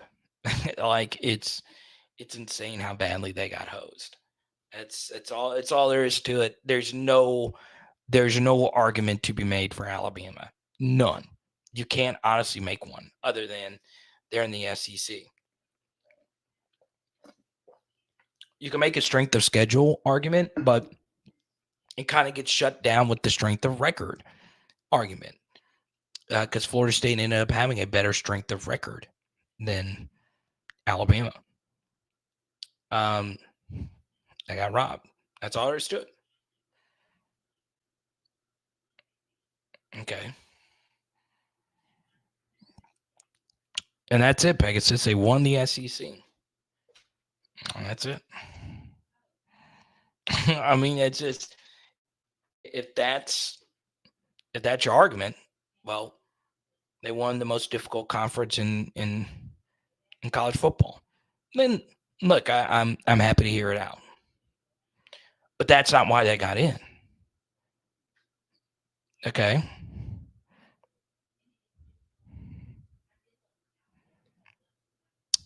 Yeah, Brian Kelly, mentioned the team is different from then until now. And I get that. No one's disagreeing with that. But that's why the word team is very important. College football is a team sport. It is a team. Everybody's together. If one person goes down, someone else steps up. That's a sign to me that you are a good team. Okay. They got hosed.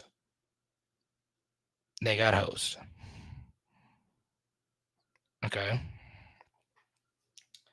And look, I honestly would be a little bit more open to Alabama getting in if they would have just crushed the rest of their schedule.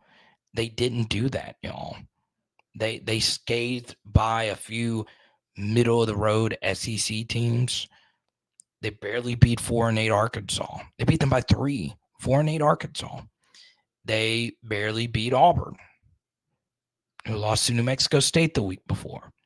They got dominated in the first half versus Tennessee. So, I mean, they went long stretches of not playing good football, and they just found a way to win. And guess what? That's good.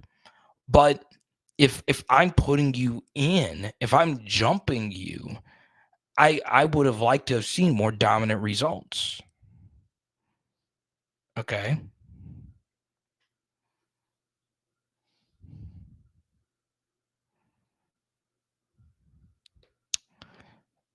So, TLV, obviously, I respect your opinion. You've been rocking with me for a while. Record doesn't mean squat. Then why are we playing the games?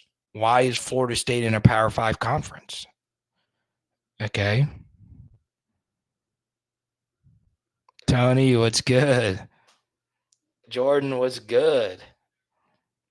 Hey, we're getting a lot of Ohio State players and Aggie players over the next couple of weeks. Bank on it.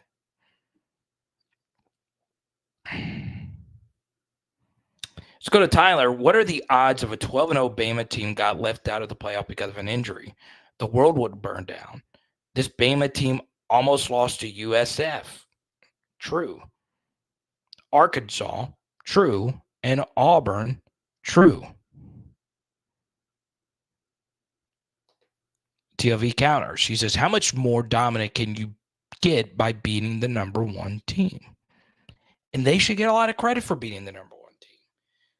The team that I would consider to be the best. They beat Georgia. But that's the point of only having a 14 playoff. And that's the point of playing the full season. Okay. It is the entire season. It's not just one game versus Georgia. Okay. Is their win over Georgia more impressive than any win Florida State had over the course of the season? It is. I'd be the first to tell you that. But college football is more about just one game. The entire game, the entire season matters, right? Like, for instance, let's use Jaden Daniels as an argument. Jaden Daniels did not play a bad game this year. He did not play a single bad game. Now, he had rough halves, had a semi-rough half of football versus Florida State, and he had a semi-rough start versus Arkansas. But he was consistently excellent in every game. Michael Penix wasn't. There were games where he accounted for no touchdowns. Okay. That's the brilliance of the college football model that we have now. Florida State went out there on a Power 5 schedule, which featured 2 SEC teams, won all the games, every single one of them. I don't care one of them was close versus Boston College. That doesn't really bother me, right? They were freaking legit, and they got robbed. Okay.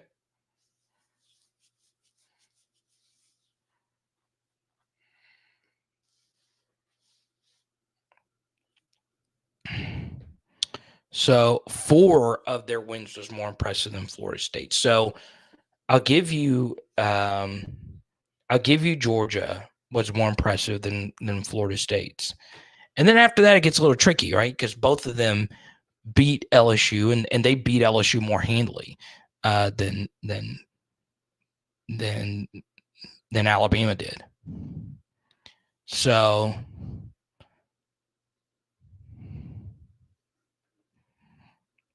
there you go.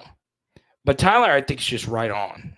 I just think the Bama privilege was at play here. It really was.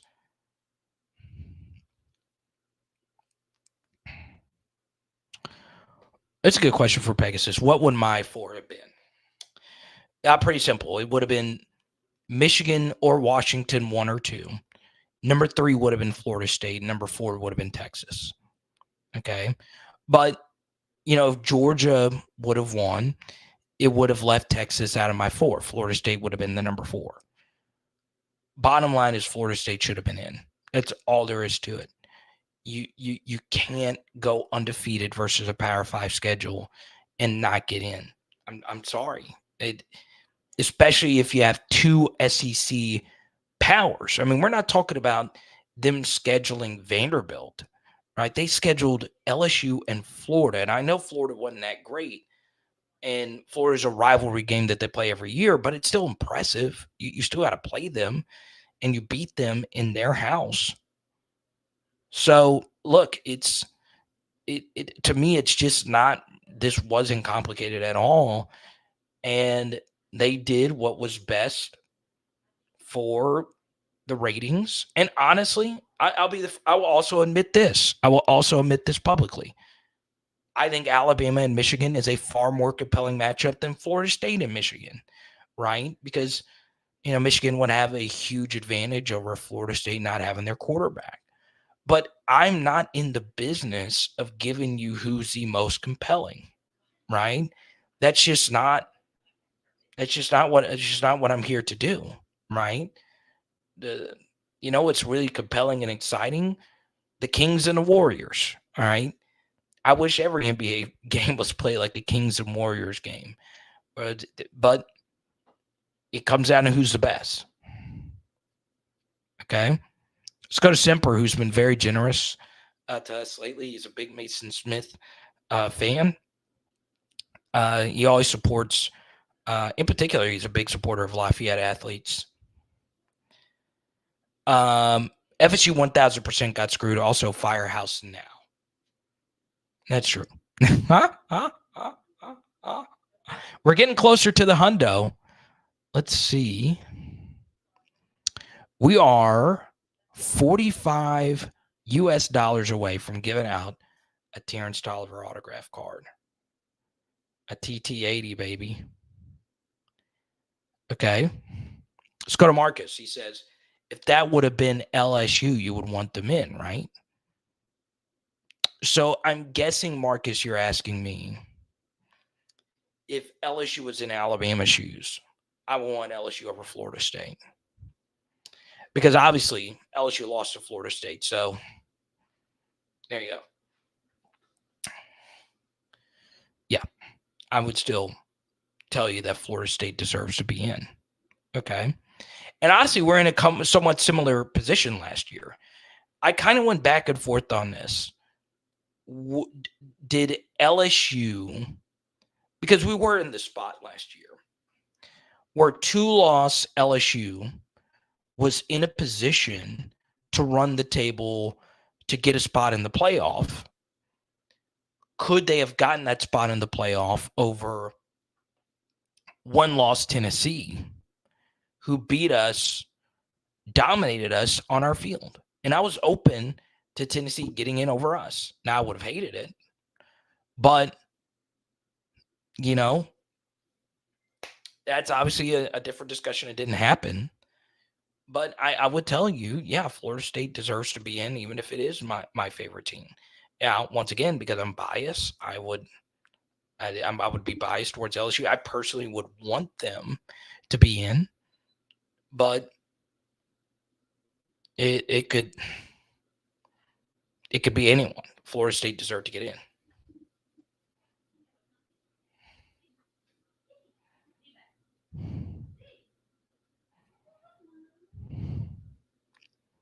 Exactly. Then TCU shouldn't have been in the field at all last year if it's down to 4 best teams. I'm telling you right now, you would be shocked what the smartest, most well-respected computer rankings have as their 4 best teams.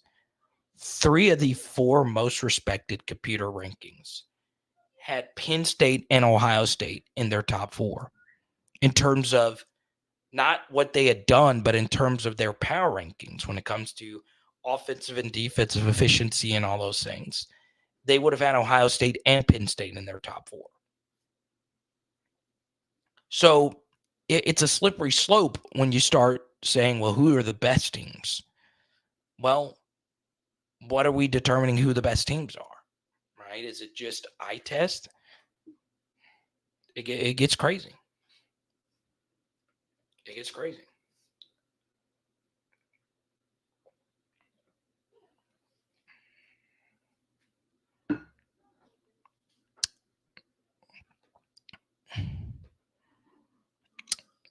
Yeah, and nothing doesn't matter. Who are the 4 best teams? Georgia's one of the 4 best teams, and they probably will be one of the 4 best teams forever. They're so well coached. They're so freaking talented. They should be the 4 best teams forever.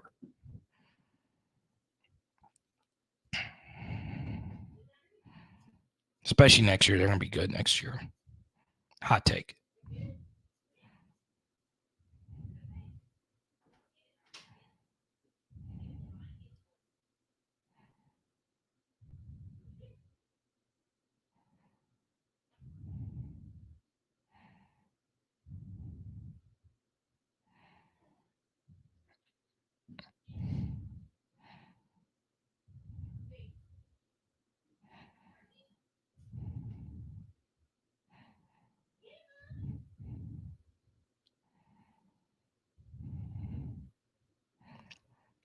I will say this. We talk so much about Jaden winning the Heisman.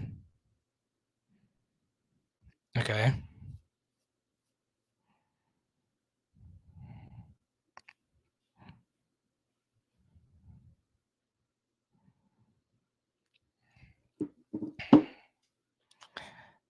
I think he'll win it. But Malik Neighbors and the Biletnikoff is coming up in a few days as well. That might be a bigger travesty, if we're being honest. Like, Malik, I don't know.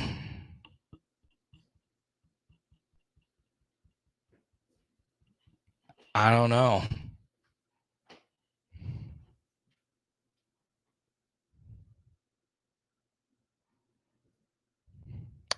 Because Liberty, that's a different. I mean, they didn't play a Power 5 schedule. Like, a completely different thing. Did my eyes watch Florida State in the past couple weeks? Yeah, they did. And my eyes also watched Alabama with a less than 1% win probability, barely beat Auburn, who got beat by New Mexico State the week before. My eyes also have seen Michigan with middle of the road quarterback play. Barely, not look that great. I mean, they've beaten a lot of teams, but what does their schedule look like? So, would I have those 2 teams favored over Florida State? I would. But we're acting like Florida State just looked god-awful. And we're acting like Alabama and Michigan were just unfreaking believably dominant. Okay.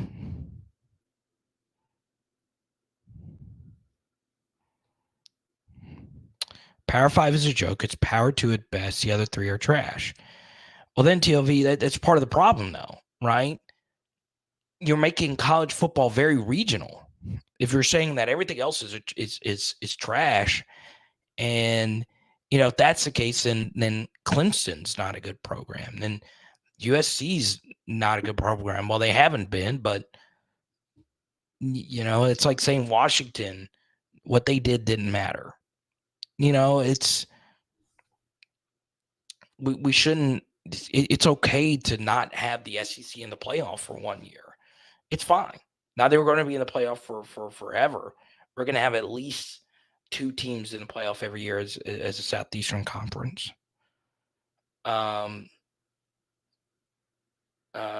So yeah.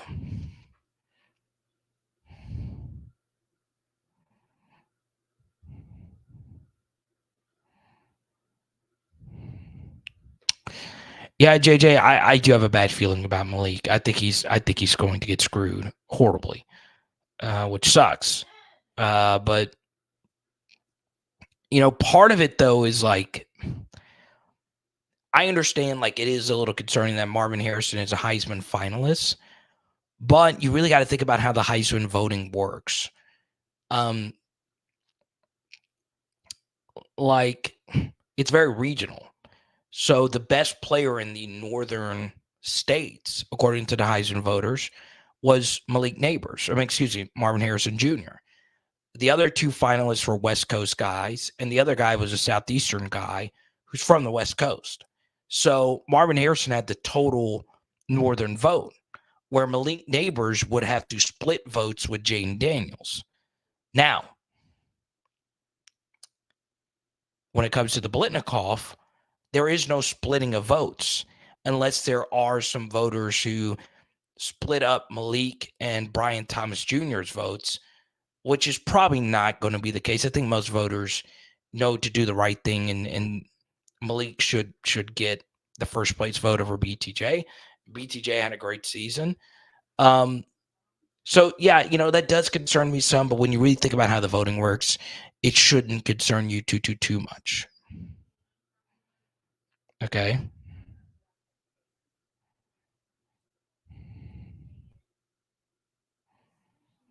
Exactly. If Jalen Milroe got hurt in the SEC championship game, his backup quarterback has committed to Notre Dame to play lacrosse. Do you want a quarterback who's given up on football to be a lacrosse player to be in the playoff?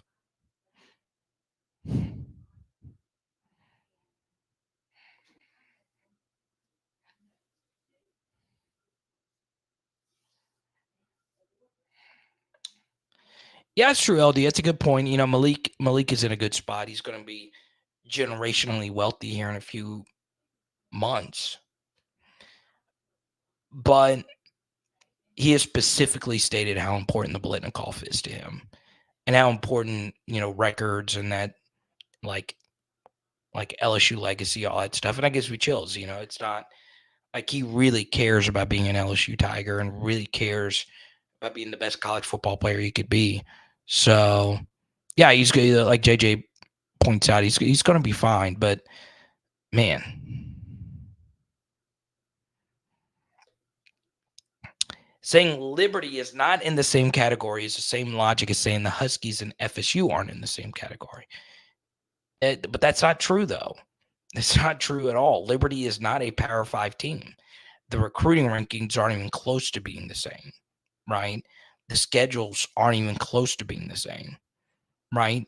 Florida State played some teams that Alabama played this year, right? And Florida State also played other good recruiters in their own conference. Now, is the ACC as good as the SEC? No, they're not even close. But they are closer than what Liberty is to Alabama or what Liberty is to Florida State. Liberty plays, maybe 2 or 3 Power 5 teams a year?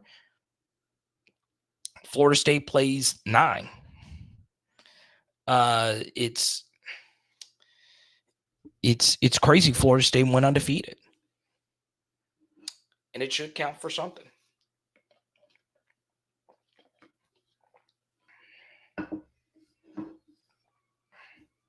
And once again, Alabama played USF, all right? A school that recruits better than Liberty. They barely beat them.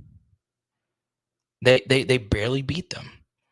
So it's not the same logic because a Power 5 team and the schedule you have to play is completely different than if you are a Group of 5 team. Okay? So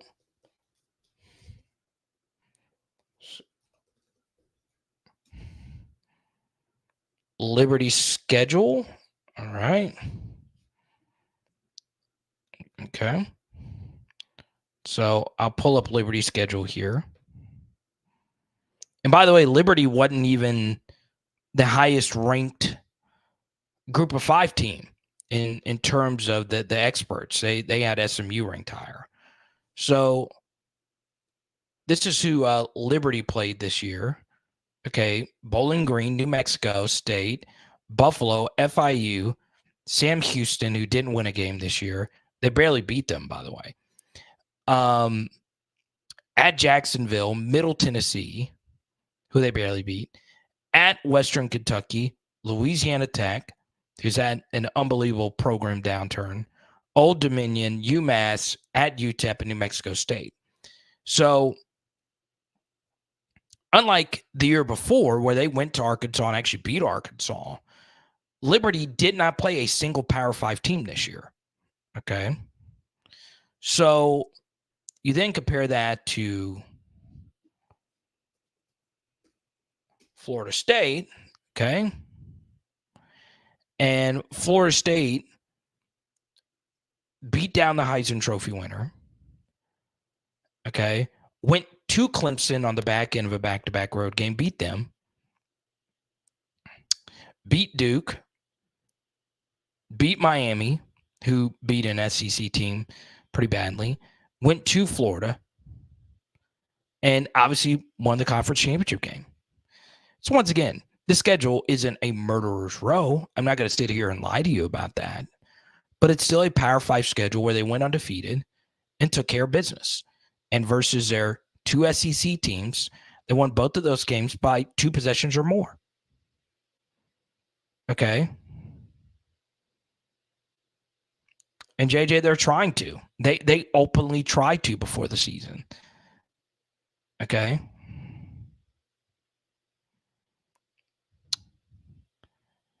I am counting strength of schedule, but I'm also counting something called strength of record. Okay? Liberty's strength of schedule is nowhere close to Florida State's strength of schedule. Okay?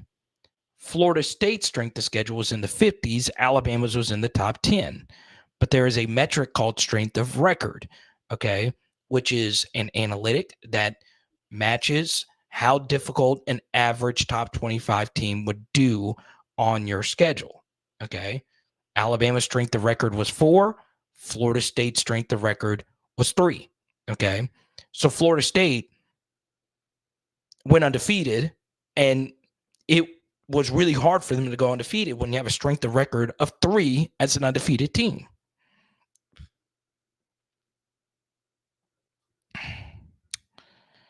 Okay. Let's go to Jay Thornton. Welcome to the channel, man.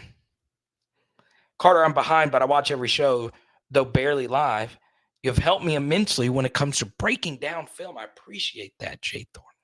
And I always say, okay, if an actual coach sat here to break down film,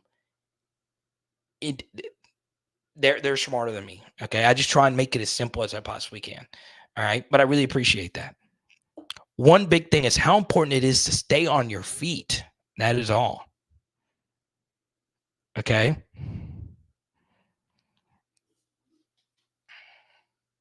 It's so important to stay on your feet.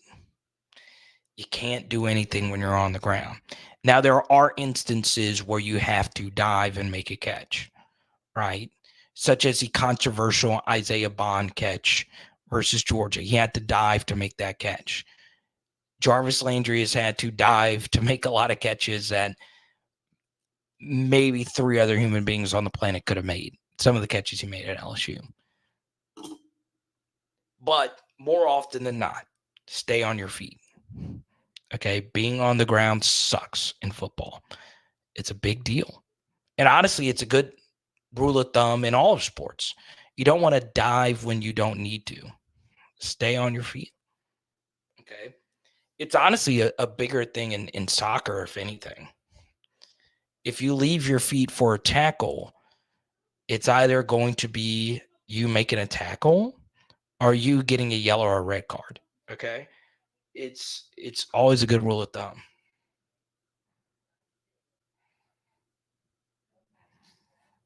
Okay? And once again, to Jay Thornton's point, Florida State beat the living daylights out of us. Alabama didn't.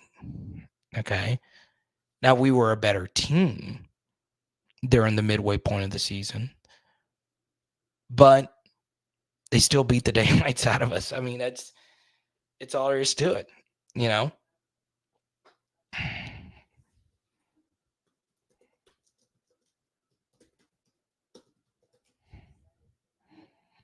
Okay.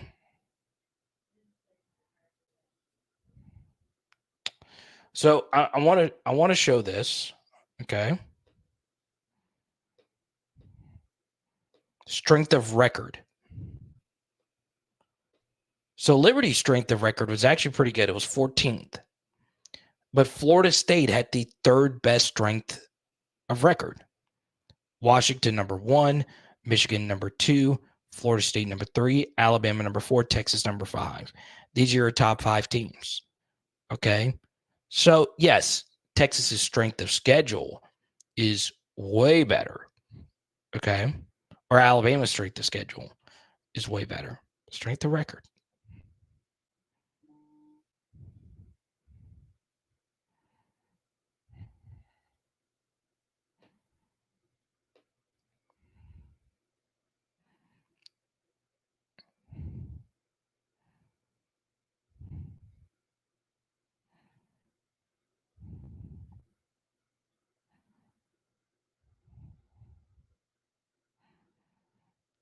I would agree with this, Mike.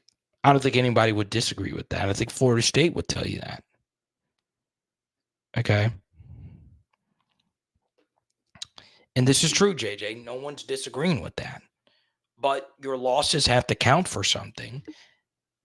Alabama lost on their home field to a team that's already in the playoff field by 10 points.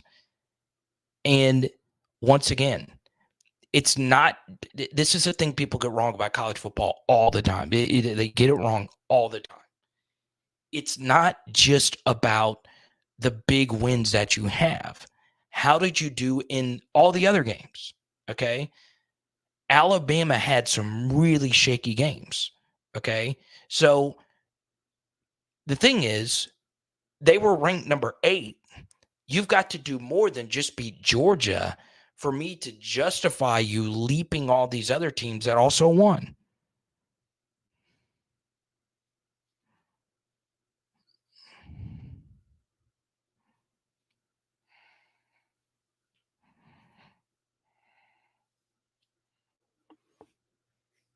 Now, here's what you're going to do.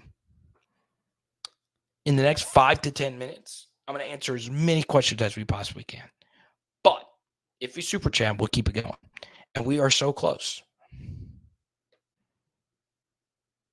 We are 40 away from the Terrence Tolliver giveaway. 40 away from giving out an autographed Terrence Tolliver to one of you, one of you super duper diehard PHL fans.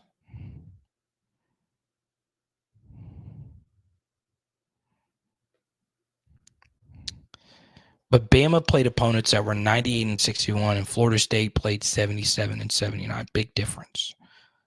Okay, true. But if you're Florida State, what are you supposed to do? You did what you needed to do in the non-conference. I mean, it's hard to schedule a team harder than LSU in the non-conference. And on top of that, you play Florida. Okay, what are they supposed to do about that? Are we just supposed to act like they don't count?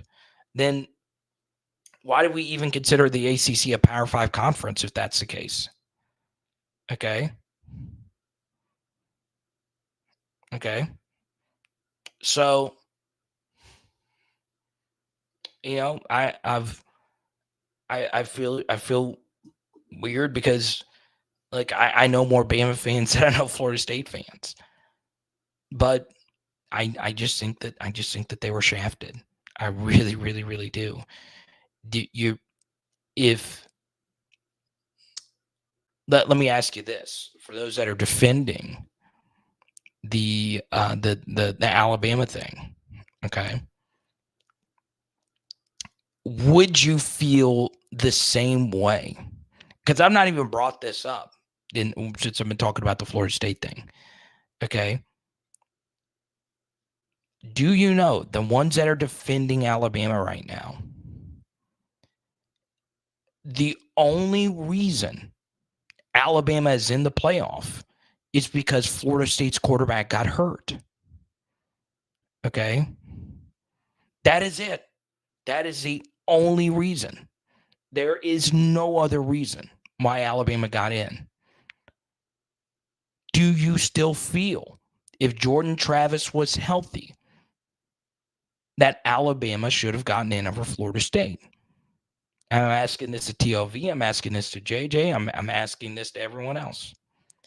Because I would feel more strongly about Alabama jumping them if they were more impressive in all the other games. Okay?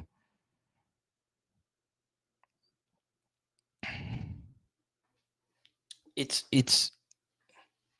different when Alabama, like, look, Florida State, every game that they played,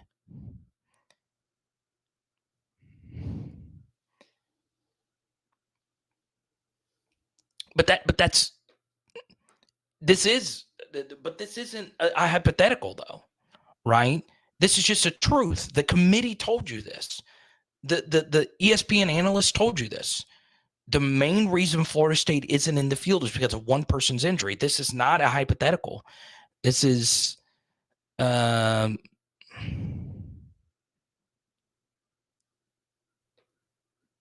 wasn't there for all the games, though. He wasn't there. He wasn't there for the final two. That's why they're penalizing him. Right? That's the only reason Florida State's not in. Or is it? Because if you actually go listen to Kirk Herbstreit a few weeks ago, before the Jordan Travis injury, he was already saying, hey, I think Alabama should jump Florida State. Okay. I agree with Jared. I think they would have jumped them anyway. I think that's a sorry excuse, which makes it even worse. But to Todd, that's what I'm saying, Todd. I still think Alabama, I still think they would have leaped Florida State, even though Jordan Travis was there. Okay. And it sucks. It really, really sucks. Because the thing is Texas also leaped them.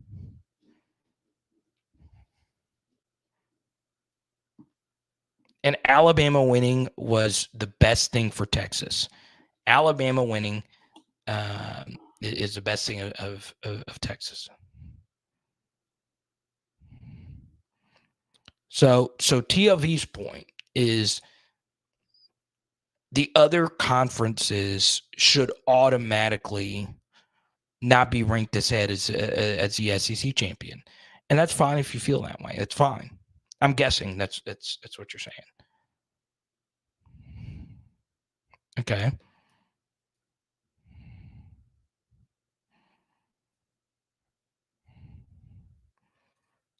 But I go back to this, and I appreciate you, JJ. If Alabama had been unquestionably, undeniably, like Tim Tebow after the Ole Miss loss, level dominant, okay, after the Texas game, I would probably be agreeing with you. The issue is people use this eye test argument, and it doesn't hold up. It doesn't hold up. You can go look at the Auburn game for yourself. Alabama was outplayed. Okay. Alabama barely got beat, almost got beat by 4-8 Arkansas. Okay. These were not good football teams. All right. They barely got past USF. I don't care who the quarterback is for Alabama. You should not barely beat USF. Okay. If you're jumping 5 spots, I need something unequivocally true for me to see that you deserve to have that lead. Let's go to Tyler. Where is the consistency in the rankings? According to the committee, FSU is worse than Bama, but better than Georgia and Ohio State. That's also another issue. Okay.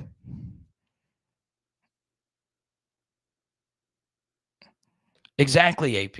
Exactly.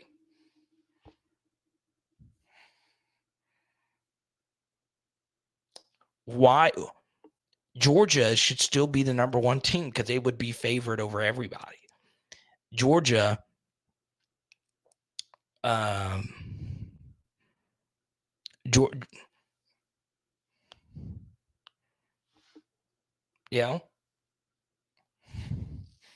Georgia, Georgia should be in the field of 4 if we're going by who the best teams are, right? Because Georgia would be favored over Texas. Pierce, thank you so much. I appreciate it. We're getting closer. Hey, we are 35 away. Okay. So let's go to TOV's point here. We'll never know that because FSU didn't play Auburn in their house. But that's the point. Okay. That's the point. Because I could come back to you and say, well, Alabama didn't have to go play Clemson in their house. Clemson's a very difficult place to play, right? So what happens is you get in these hypotheticals, right? Well, so-and-so wasn't in this situation, and so-and-so didn't have Texas come to their house with a very good Texas roster, with the coach being the protege of the guy he was going up against. But that's why we have these full seasons, right? So there you go. Let's go to Jay Madison. He makes a good point. So y'all keep trying to play it off like the QB is equal importance as the rest of the team. FSU ain't undefeated without Travis. Okay.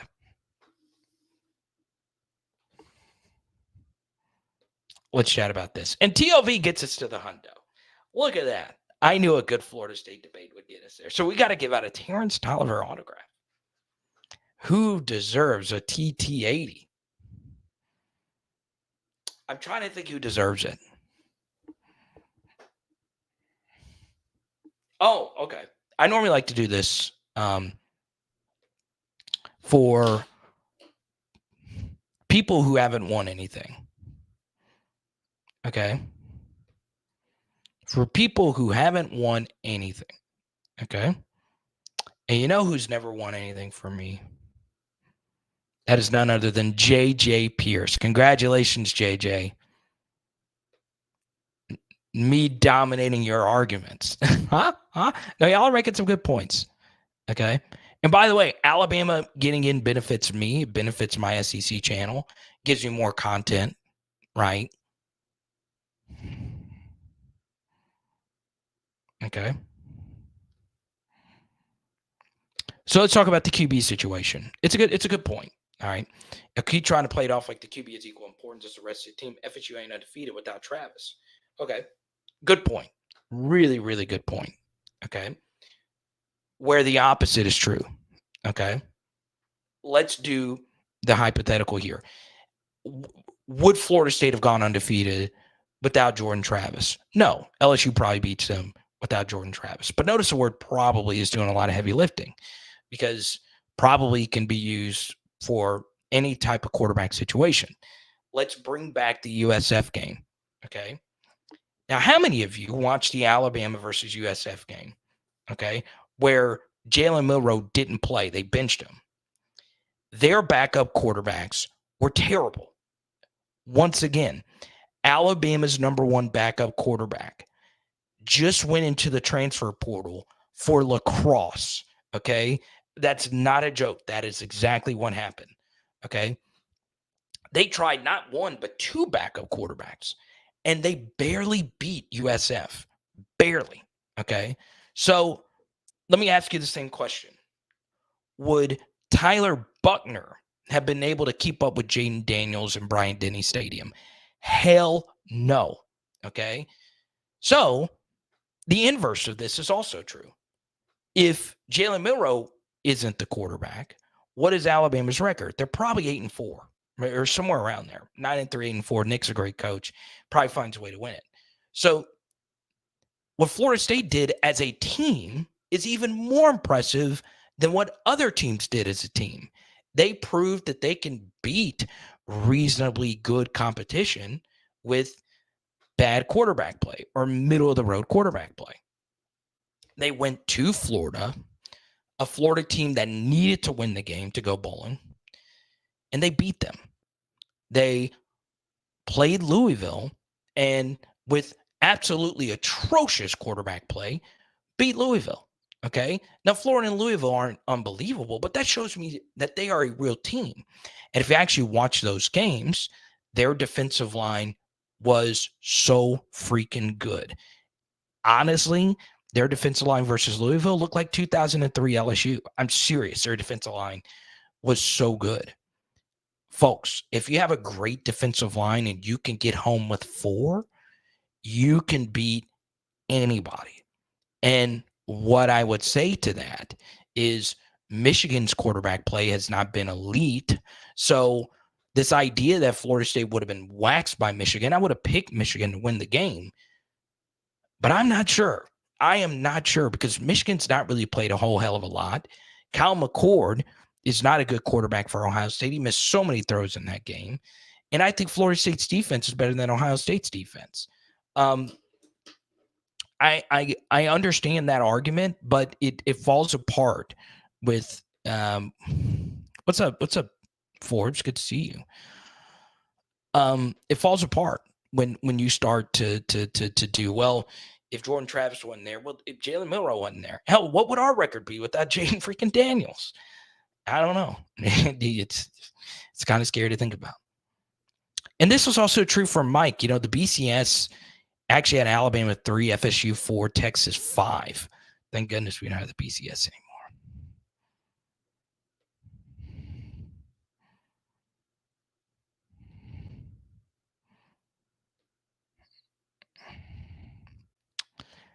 So JJ Pierce, I need you to hit me up on Twitter or Instagram at Power Hour LSU, and I'll get the Terrence Tolliver card out to you ASAP.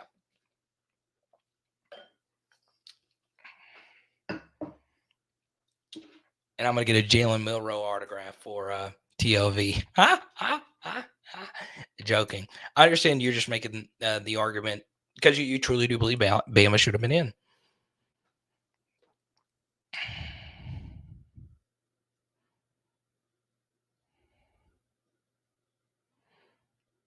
Yeah, Ohio State got him when 12 gauge, man.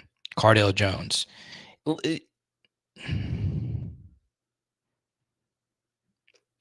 Now, I think he's a grad transfer, so it wouldn't have mattered either way. I think, you know, him, I don't know. I read on it briefly. Something about him transferring as a lacrosse player allows him to circumnavigate some like transfer rules. I don't know what all went into it, but yeah.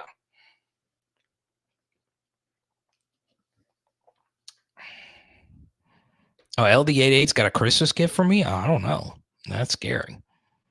But yeah, let me know, LD88. Shoot me an email and I'll send you my address. Next thing you know, LD88 is going to show up. But yeah, JJ Pierce, please shoot me an email and I'm going to send you the Terrence Tolliver card. I still have Sharonda's card. She never sent me an email for her Zach Mettenberger card here.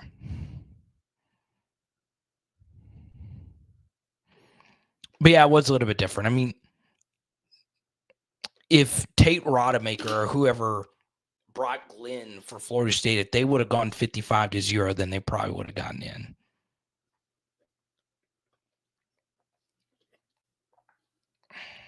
So TLV, what would your top 4 have been? What would your top 4 have been?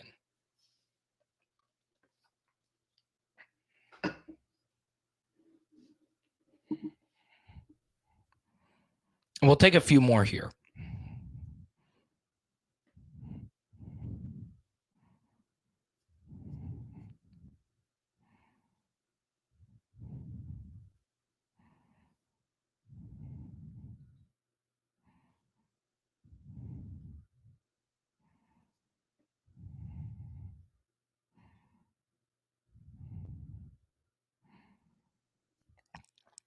Oh, is this you, JJ? All right.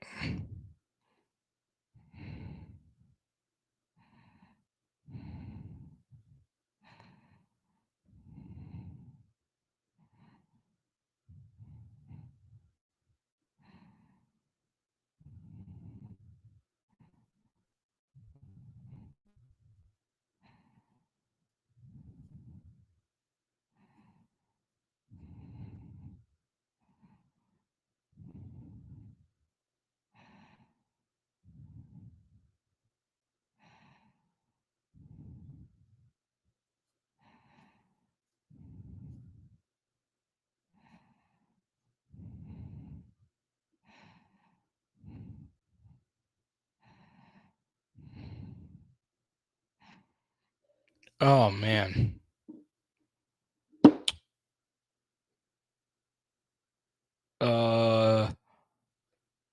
Yeah, Ty, I just use the TV camera angles. Sometimes, if I go to the games, I'll film them myself.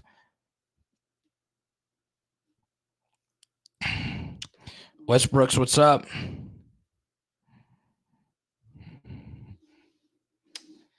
JJ, I've never even heard of that town.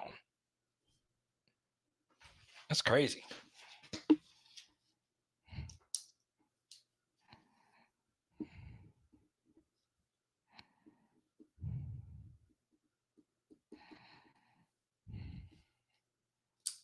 JSB.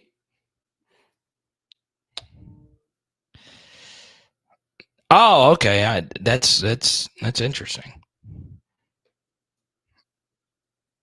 That's cool, man.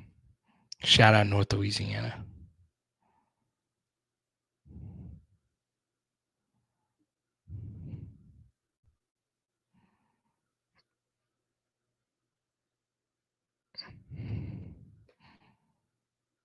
Iowa?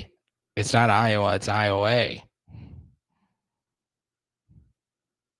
Dang, TOV is just not a believer in the Huskies. I think Michigan, Washington, Florida State were certain. But Pegasus says put UGA in over them. That's bold. For me, it should have been Michigan, Washington, Florida State, and Texas. Michigan, Texas as a semifinal, and Washington, Florida State as a semifinal.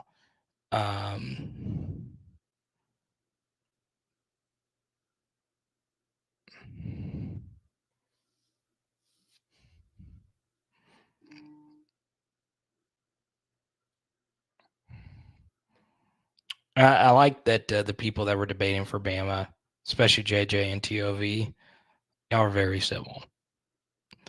Not everyone I've debated on this has been civil. I got in a big debate about this yesterday with Blake. He was very civil.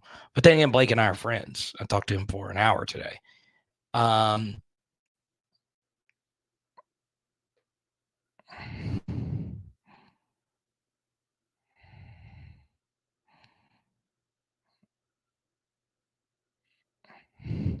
Michigan, LSU, Missouri, Washington. That's an interesting top four. Yeah, Iowa. Exactly. I learned that the hard way. Iowa, Louisiana. It's so weird.